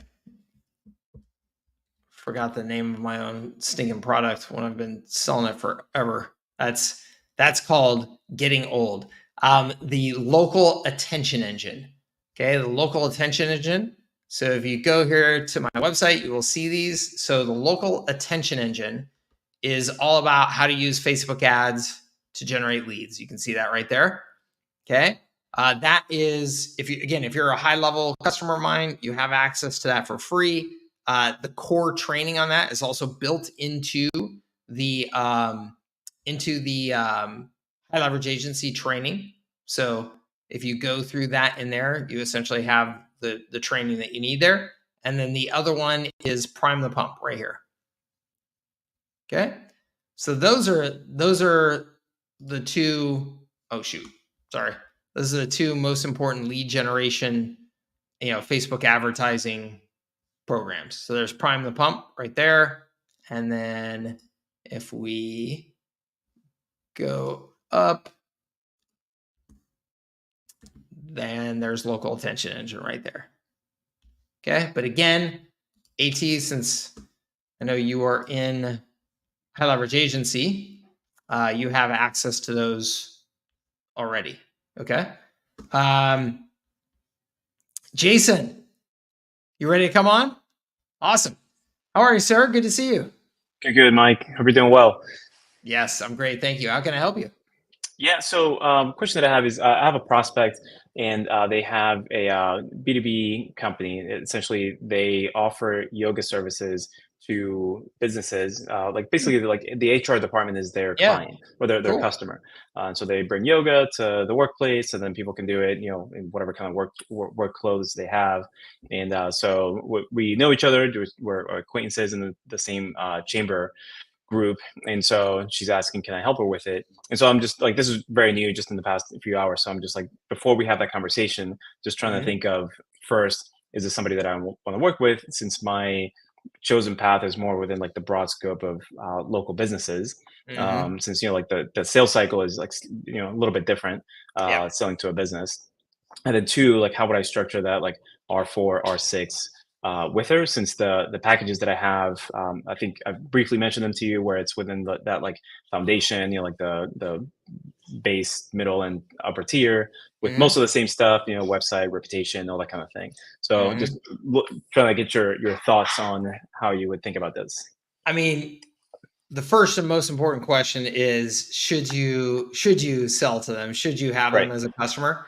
I would love to just tell you no. And the reason why I say that is because the sales cycle and sales process for this type of business is totally different than the businesses that you're typically targeting that are selling B2C. So it's going to be one of those things where it's very likely that it's just going to be kind of a headache for you and a distraction for you. So if you wanted to then pursue it still, though,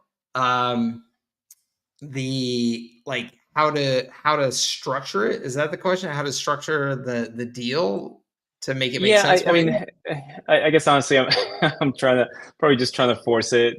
Just trying to see if I can help her. But maybe just in hearing you say the things that I've been thinking in my mind, like probably now, like maybe it's just a conversation and just kind of point her in a certain direction.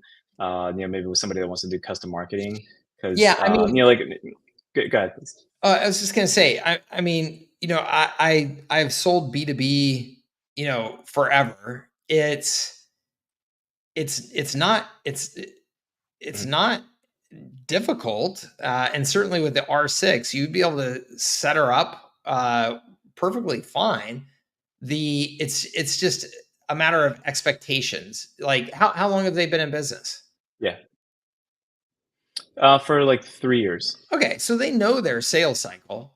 So as long as they know Hmm. that their sales cycle is what it is, like you're not going to magically make customers fall out of the sky or magically dramatically improve the sales cycle, then you can Yeah. set them up on a really nice system that is all about, hey, once you have somebody who has raised their hand, here is what we do to try and bring them into a sales conversation. So you're going to have that kind of Hmm. chase formula style. Hey, you got our lead magnet or you entered this form Yeah. or whatever. We're going to do everything that we can to get you booked into an appointment to have a conversation. And then Hmm. if you did not book to have a conversation, we're just going to have consistent follow up with you in the way that B2B follow up happens. So sending a newsletter, hopefully, one, and then two, Hmm. on some sort of scheduled basis, popping up a to do in the system for somebody in that company to make an outbound call and email campaign to that prospect and say, hey, you showed interest in our services 4 months ago. Wanted to follow up and let you go. We have these, new things that we offer now, and see if maybe it's the right time for you to, now take out action on. I'm like, that's all there is in B2B selling. It's Hmm. like it's just a matter of just like continuing to follow up, continue making the pitch, continue to follow up, continue to make the pitch.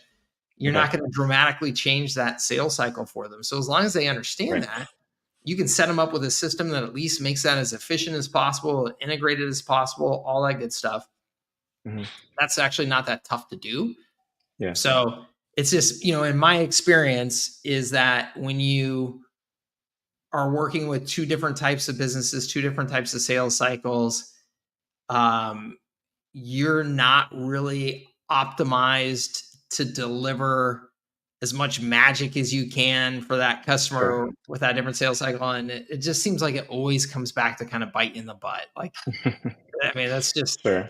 that's my experience, is that it's almost Yeah. always, 4 months from now, you come back and you're like, ugh, I shouldn't have done it. Yeah, I understand what you're saying, and I think because right now I'm still so early that I'm still dating around different types of customers to figure Yeah. out where I want to end up, and so like I'm open to different opportunities. I'm just still trying to consider that is that a good opportunity? Because like I've done sales for B2B before, like I understand like it's just you're still talking to a human, but it's just different levels of sort of like approval and everything else that goes along with it. That will definitely Yeah. slow it down. I mean, that seems like a very specific small niche Hmm. in my mind. Maybe I don't know, prove me wrong, but maybe there's a ton of those service providers out there. No. I don't think so. So to me, it doesn't seem like a real strategic move. Hmm. Seems more like just kind of an opportunity grab. Which, Yeah. like I said, those like if you were doing an opportunity grab because you said, "Hey, Mike, I have whatever B2B sales thing," and it turns out there's 6,000 of those in the United States, and they're it's an aggressive growing industry and blah blah. I'd say, Sure. okay, that sounds like a strategic opportunity grab. Right. No, probably If, not. Okay. All right. yeah. And then real quickly, so switching gears on what you just talked about with the AI thing that High Level is pushing right now. Mhm. You mentioned you suggested $97 a month. Would you also do a surge for that Um, pricing? So a surge is not for a foot in the door in almost in almost all cases. And the reason why is because a foot in the door by its nature is meant to be an accelerator of the sales cycle. And so if you're going to throw a surge in there, you're going to slow down the sales cycle. So for a foot in the door, you almost always want to sell something that you don't need to do the surge so that you can just make it as fast as possible to acquire that customer. And then when you are upselling them into the complete system, then there would be a surge sold at that point, or at least the positioning of that needs to be done and paid for. You could negotiate how you want to handle that since they're a current customer, but that's when I would make that pitch for the surge when it comes along with the greater service package. Gotcha. Okay. So like in this case, if there's a prospect and I could say, hey, here's this, automation thing for $97 a month, let's get started. And then at which point would you, I guess at a certain point you start to get to know them, like when would you start having that conversation of like, hey, now that we have this set up, like then we have these other options. Like, is it like 30 days, 90 days? When would you consider that? When I give a rough ballpark, I like to say like 30 days after the customer has been set up and seen success. So you get them on that initial service, it's working. You've got a scheduled call that you did when you set up the service and did the kickoff with them. You also set up a scheduled call for 30 days later, where you say, hey, let's set up a 30-day review so that we can make sure that the service is really working for you and answer any questions you have and that type of thing. And then on that call, awesome, it seems like it's working real well. You're having great success with it. I can see inside of your account, there's a bunch of activity. Perfect. Hey, I would like to take this opportunity, if you don't mind, since you've seen success with this one thing, to let you know that this is part of a greater overall system of marketing tools and systems that we can put in place for you that are going to help your business grow. Could I take a few minutes to tell you about what those are and show them to you? Great. Okay. And you just have that conversation right then. Yep. All right, that makes sense. Do I have time for one more quick one? Of course. Yep. Great. So I'm following the content plan that you've laid out, and so I have a stupid stumbling block. So I'm sure you've heard this before. So I'm debating between like on YouTube and social, naming the account with the company name or my name. Yeah. Right. Like it's not a stupid question at all. I've gone back and forth on this, and I think everybody's gone back and forth on this many times. The best answer is, when I say best, the best if you said, hey, I just want to maximize my opportunities in life.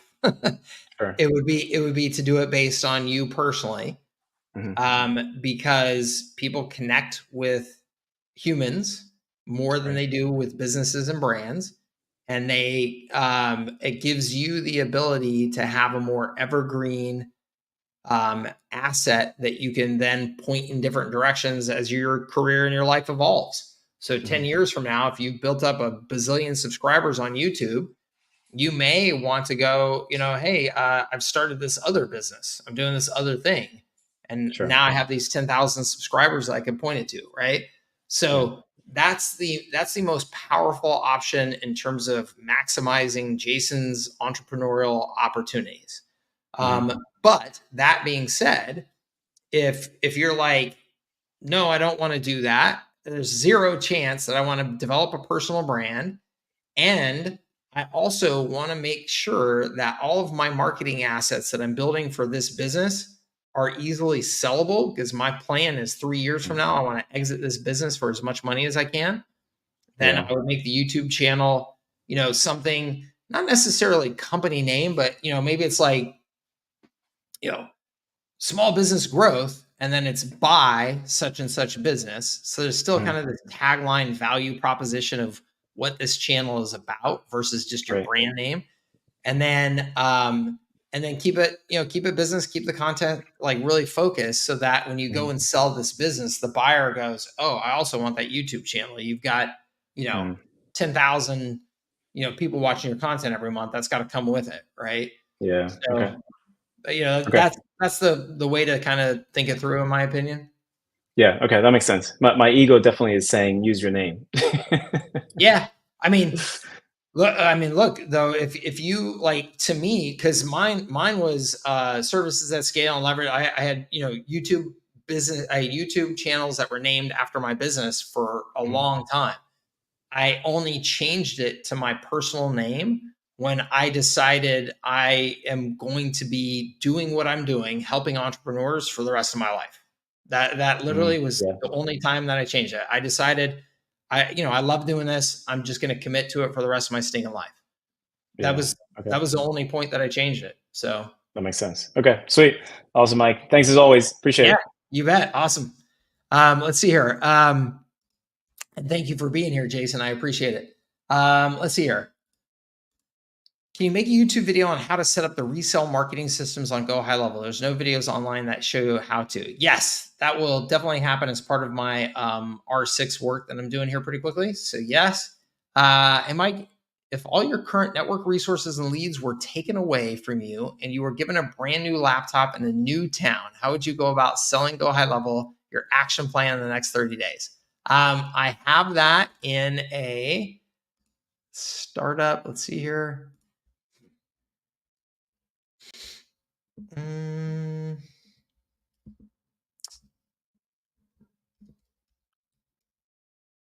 see here.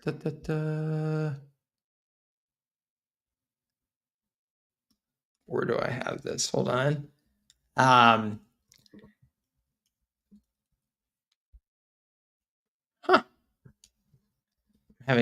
Not having good luck with my Google search, which is unusual for me. I'm usually a very good Google searcher. Okay, here we go. Visual marketing scorecard. Okay, first 90 days. Here we go. So let me pull up 2 documents to answer your question, because this is actually what Jason was referring to a bit on the conversation that we were having with him.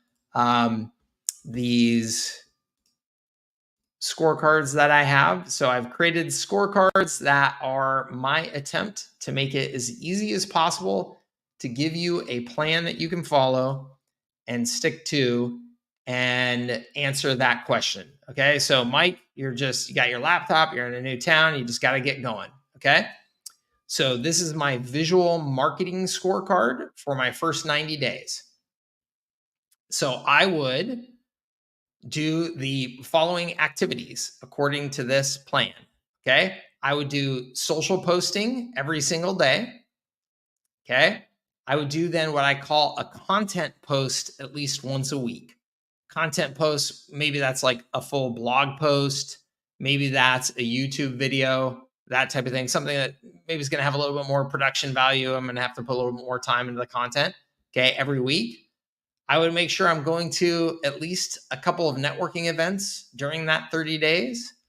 I would probably, if I'm doing like a full 30-day like hustle though, I would get more marketing events on the calendar. I mean, I'd go to a marketing event every damn night, and then I would be sending a newsletter out to anybody that I could possibly send a newsletter out to. So I would just be asking for everybody's email address. I'd be aggressive about emailing people, right?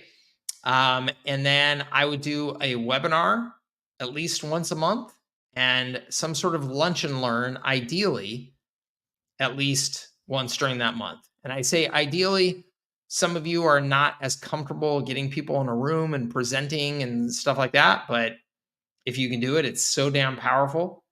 I would absolutely do it. Okay. So here somebody says you wouldn't run ads, Jared asks. So I actually would run ads. Oop, what happened there? I actually wouldn't run ads. You can see there, ads to content, ads to, hold on, let me get back in here real quick. You can see ads to relationship bridge, ads to lunch and learn, ads to webinar, ads to offer. So I would, if I have a budget to run ads, I would be running ads as well. Okay. So that is listed in there as well. All right. So I would be, as you can see, my approach that I mentioned earlier, I would put my head down. I would be creating content every damn day. I would be going to networking events every damn day. Now, this is just the marketing scorecard. There's also a prospecting scorecard. So that's the other half of this. So the prospecting scorecard is here. The prospecting scorecard has a 100 for every damn day. What does that mean? That means every damn day I would be making sure that I got 100 prospecting activities out the door. That could be 100 cold calls. That wouldn't be my favorite or my preferred, because making 100 cold calls every day sucks. But it could be. But 100 emails, 100 social messages, that type of thing. Some combination of those, 50 emails, 50 social messages. Every damn day, it would be my goal to make contact with 100 people. And when I say make contact, that doesn't mean they're actually going to get a response from 100 people, but you are at least reaching out to try and initiate contact. Okay? So that would be my plan. Every damn day, 100 prospecting touches, and every damn day, I would be working on this marketing plan, the activities of this marketing plan. Okay? What I know from experience is that the far majority of people who get started in this business do like a tiny fraction of what I just listed there and then quit and say it doesn't work or it's too hard, whatever. And then it's like, show me your activity plan. And they don't do squat. And I got to tell you guys, I don't understand this. I don't understand how you take the risk of starting a business, especially, God forbid, if you gave up a job to start a business and then you don't sit down and work your ass off all day, every day to get that thing off the ground. I don't understand it. Just don't start a business. That's crazy. If you're not going to take the mindset that I just shared with you, of I am just going to load my plate with all of the activity that I can to try and get this thing going, don't start a business, because you are fooling yourself. It's not going to work. It's just absolutely not going to work. You have got to take this approach. When I started my IT services business, and then actually my marketing services business afterwards, because when I started my marketing services business, we were still doing lots of outbound calling. Salespeople were expected to make 300 calls a day. 300 calls. Okay. That was their startup plan. 300 calls a day. We used automated systems to help us accelerate that. Phone burner is one. And then there's actually one out there right now. What is it called? The guys I've been talking to them, that integrates with HighLevel really nicely. But phone burner is what we used, which is this right here. And it's a outbound prospecting system that there's no reason to do outbound prospecting unless you're going to take an approach like this. This, literally, it says right there, 4 times more calls, 4 times more emails, 4 times more follow-ups, 4 times more conversations. It's true. Okay, this absolutely works. It will 4x your productivity as a outbound prospector. So, and again, there's other options out there. These guys have been around forever though, and I know they're very good. They were very good when I used them years ago. So, that's the approach you got to take. You just got to go for it like crazy. Jared says, Hormozi, 100 emails, 100 dials, 100 DMs, $100 on paid ads. Yeah, I love that. And God bless Hormozi for just making that nice and simple with 4 100s. I love it. So name of the outreach software, please. That was Phone Burner was the one I just showed you. And Phone Burner, that's this one right here. And then the one actually that I couldn't remember the name is, I just was chatting with these guys. Gosh darn it. I would have to find it. I want to say it's like Helix or something like that.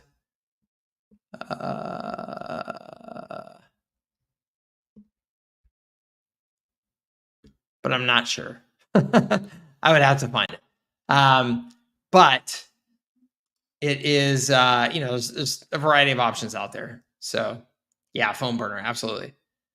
But yeah, that's what you got to do, guys. You got to go for it. You got to have, like, if you are not maximizing all of your opportunities to reach out and connect with prospects, it just doesn't make any sense to start a business. Okay. CryptoVault, also, I've had a hard time figuring out what would be a good term of contract when selling the R4 system. Would you recommend 6 months, 12 months, or cancel when they want? I have always taken the approach of cancel when you want. Okay.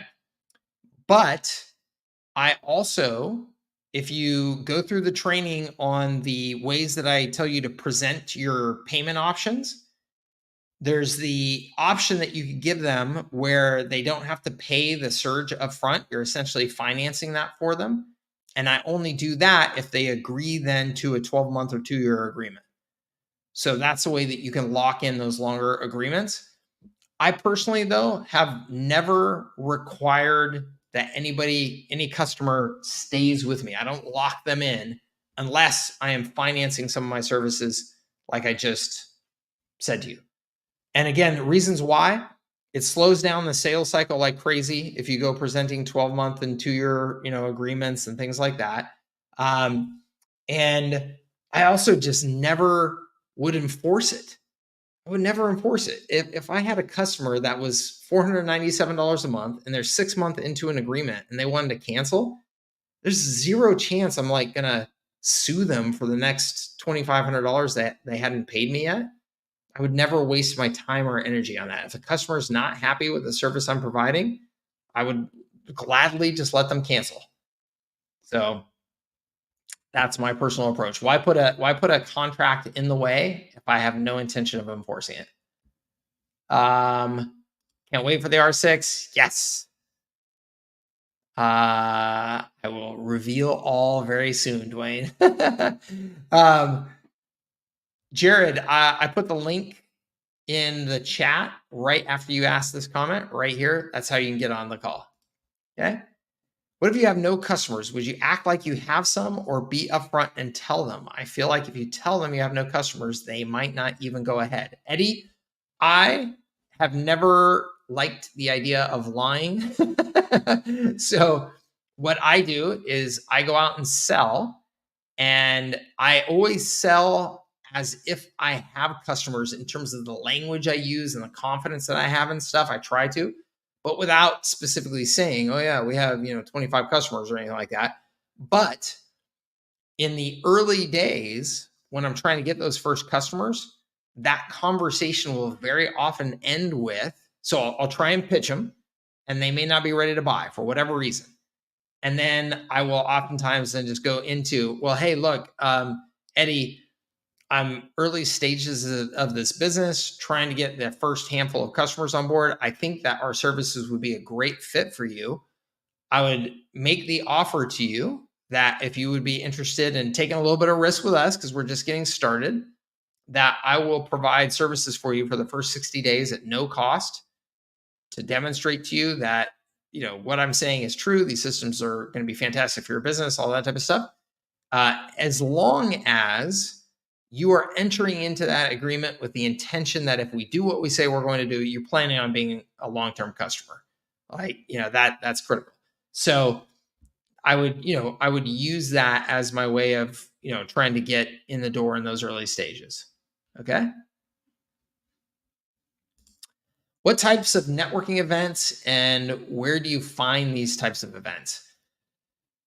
I mean, if you're just selling in your local market, so if I'm just selling in San Diego, I'm just looking for any sort of meetings, any sort of professional meetups, anything like that. And you can find them through Chamber of Commerce.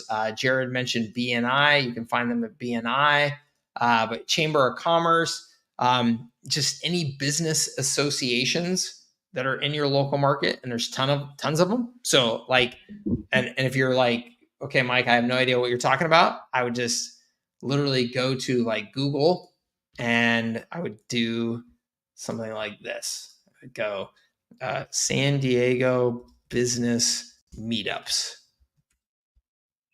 And I would just see like, okay, what's going on here in the calendar? and I would just start finding some stuff. Look at all this stuff. I would just start finding some stuff and going to and knocking around with people, right? And that's, but then I would go San Diego Chamber of Commerce, and I would look at what stuff they have going on. And let's see here. They probably have member directory marketing opportunities, ambassador program, business groups and workshops, right? So I'd look at those, and I'd just start digging and going. Okay. It's the difference between a birthday service campaign offer and an AI chatbot offer. Are both scalable? Yes, both are very scalable. The birthday service campaign is specifically about rewarding somebody for their birthday. It's a very nice marketing hook, because people love to get free stuff for their birthdays or discounts for their birthdays or whatever. So it's just a simple set of automated systems specifically around messaging somebody, making an offer, that type of thing around their birthday.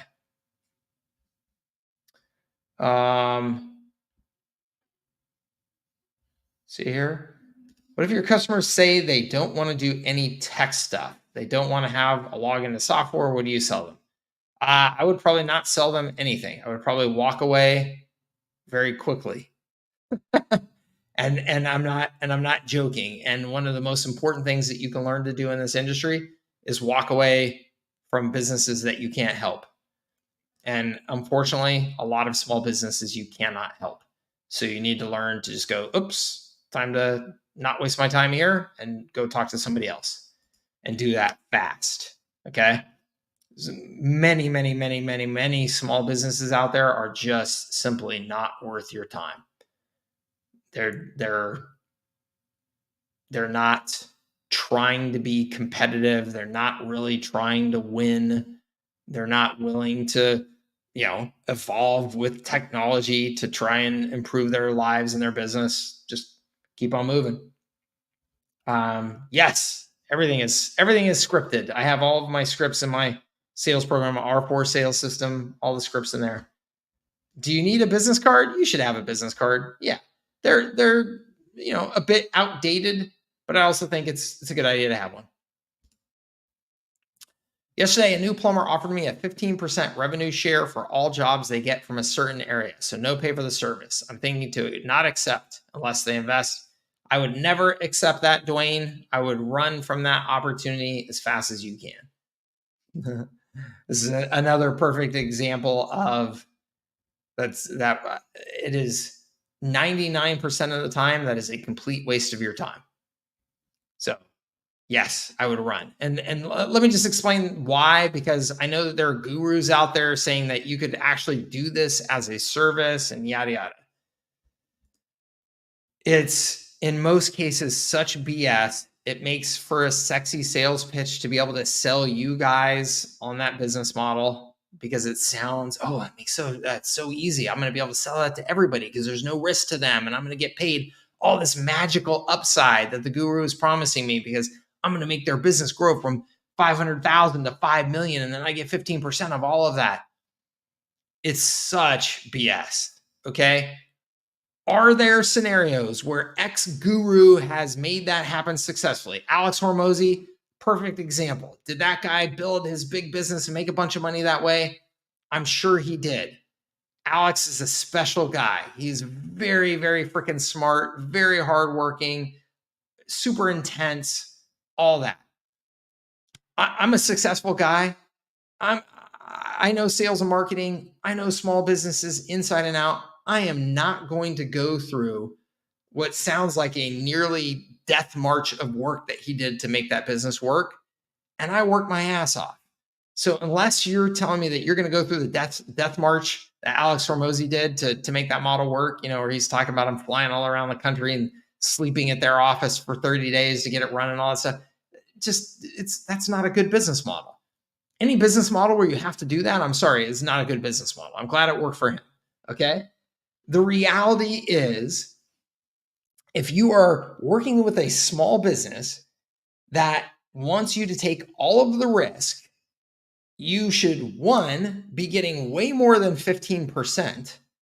Okay, 15% will almost no way cover your cost of even acquiring the customers. Okay. Two, you are going to have to get into a relationship with this business where you are literally going to have to verify financials with them. Like, this business, in order to be doing this honorably with you as their partner, and you're taking on all this risk, they're like literally going to have to, be willing to share with you the financials of, hey, this is what this customer bought this month and blah, blah, blah, and here's your 15%. It's all audited, all that type of stuff.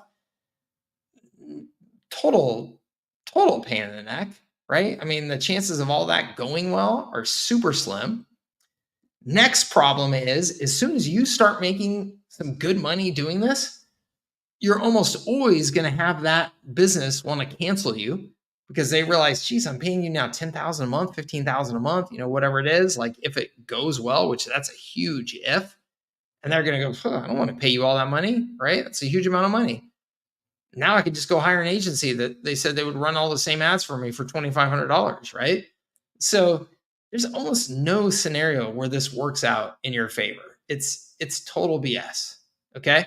Now, could you sell leads to them? And the leads come through HighLevel, right? So you're setting up the system, you're generating the leads, and you have their credit card on file. And you say, for every lead I generate, I charge you $50, right? Yes, you could do that all day long. Okay, that is an absolutely proven, viable model. It's still not the model that I recommend for most of you, but you could do that because now you're not getting into the business of, well, let me see your P&L and how much revenue did you generate from these customers, and I get 15% of it. It's simply a system that you control. I've built a funnel. I'm running ads to that funnel. When somebody comes in and fills out this form, ding, I hit your credit card for $50. Cool. You can do that, Dwayne. Still not what I would recommend for you. When I show the funnel to businesses, some telling me that it's not a website, it's only a landing page. So my question is, do you offer a website for marketing or a funnel? If you're promising a website, I would offer a website. I mean, it's not real hard to give them like a full website instead of a funnel, but you can offer them a funnel and say, hey, this is a lead generation funnel. It's not a full website. It's specifically for lead generation. That's a great value proposition too. So you could offer both of those with no problem, Alex. Absolutely, Jeff. No sweat. Ryan, to do a reactivation campaign for a new client within Go HighLevel, do you use Go HighLevel's internal mailer? I heard it has bad delivery issues. No, Ryan, it does not have bad delivery issues. That is not true at all. And yes, I would use HighLevel system. I would just make sure that you warm up. And this may be where you're hearing this reputation of it has bad delivery issues. The reality is there's lots of bad agencies out there. So what they do, they bring on a new customer, they set up HighLevel, they load up this list of contacts, and then they blitz that list with an email or an SMS campaign day one, right? The account is not warmed up at all. And so the powers that be out there at the telecom systems and ISPs and stuff see that you just went from 0 to 60, blitzing a bunch of emails, and they then, they can completely shut the account down. They can throttle your traffic, whatever. But if you bring on that customer and you warm up the account, so send small amounts of email, then smaller amounts of email, and then it grows a little bit, then you warm up the account, the delivery is going to be just fine. And you won't have that risk of the shock to the system with the telecoms and ISPs that would cause those delivery issues. Okay. Here's kind of a rule of thumb. Anything where you're considering using a different system so that you can get around using the system that you really want to be using, you should really question, like, is that a model I want to be in? Like, even, right? Because the answer to me is absolutely no. AT says, what tips do you have for sales confidence? That's a question. That's a great question, AT. A handful of things, I guess. One is practice your scripts, every single day. When I have salespeople, we start every morning with 30 minutes of role playing. So, just practicing those scripts all the time.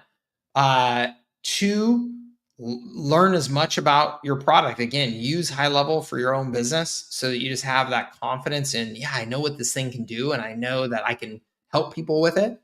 Because then you have that conviction, right?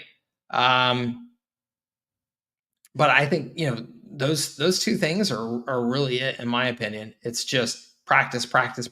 And once you get enough experience under your belt, or enough repetitions under your belt, it just gets easier. Let's see here.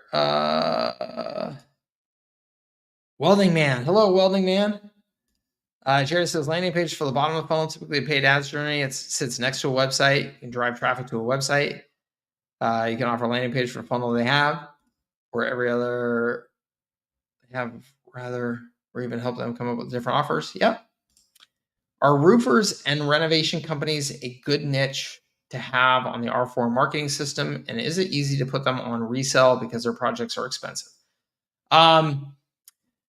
Renovation companies, I would say absolutely. Roofing companies, I am skeptical on anybody targeting roofing companies unless they really know that industry and they really know what they're doing. And the reason why is because roofing companies was one of the most targeted niches in this industry for years and years and years and years. People thought that roofing companies were essentially just like a gold mine. And so there's a ton of agencies that went out and targeted roofers. So if you do not really know that space really well, I wouldn't recommend it. Renovation, though, home services companies, excellent space. Absolutely. Mark says, thanks, great info. Look forward to diving and learning more. Head is spinning a little, but I'm starting to grasp this a bit at a time. Awesome. Thank you, Mark. I have to run too, folks. We're 2 hours plus into it. So it is time for all of us to go back to building our businesses. Thank you so much for being here at office hours, though. I hope it was helpful for you. And we have these office hours calls generally every week, same time, same place. So I hope to see you on a future one. And in between, if you have questions, make sure that you are a part of our community in Circle so that you can ask questions in there as well. And I try and get to as many of those during the week in between these calls as well. Okay. So thank you so much for being here. Absolutely. Thank you, Alex. Thank you, AT. Great to see everybody. Great to see some of the new faces on here. That was awesome to see some new folks. I love it. And I look forward to seeing you on a future call. Okay. Hey, Lisa, until our next call, please get out there and get after it. I hope that you took something actionable away from this call so that you can go out there and get going and get after it. Yes, AT says, have a great weekend. I hope you get one big task completed. I love that. Awesome. Take care, everybody. We'll see you on a future call. Bye-bye.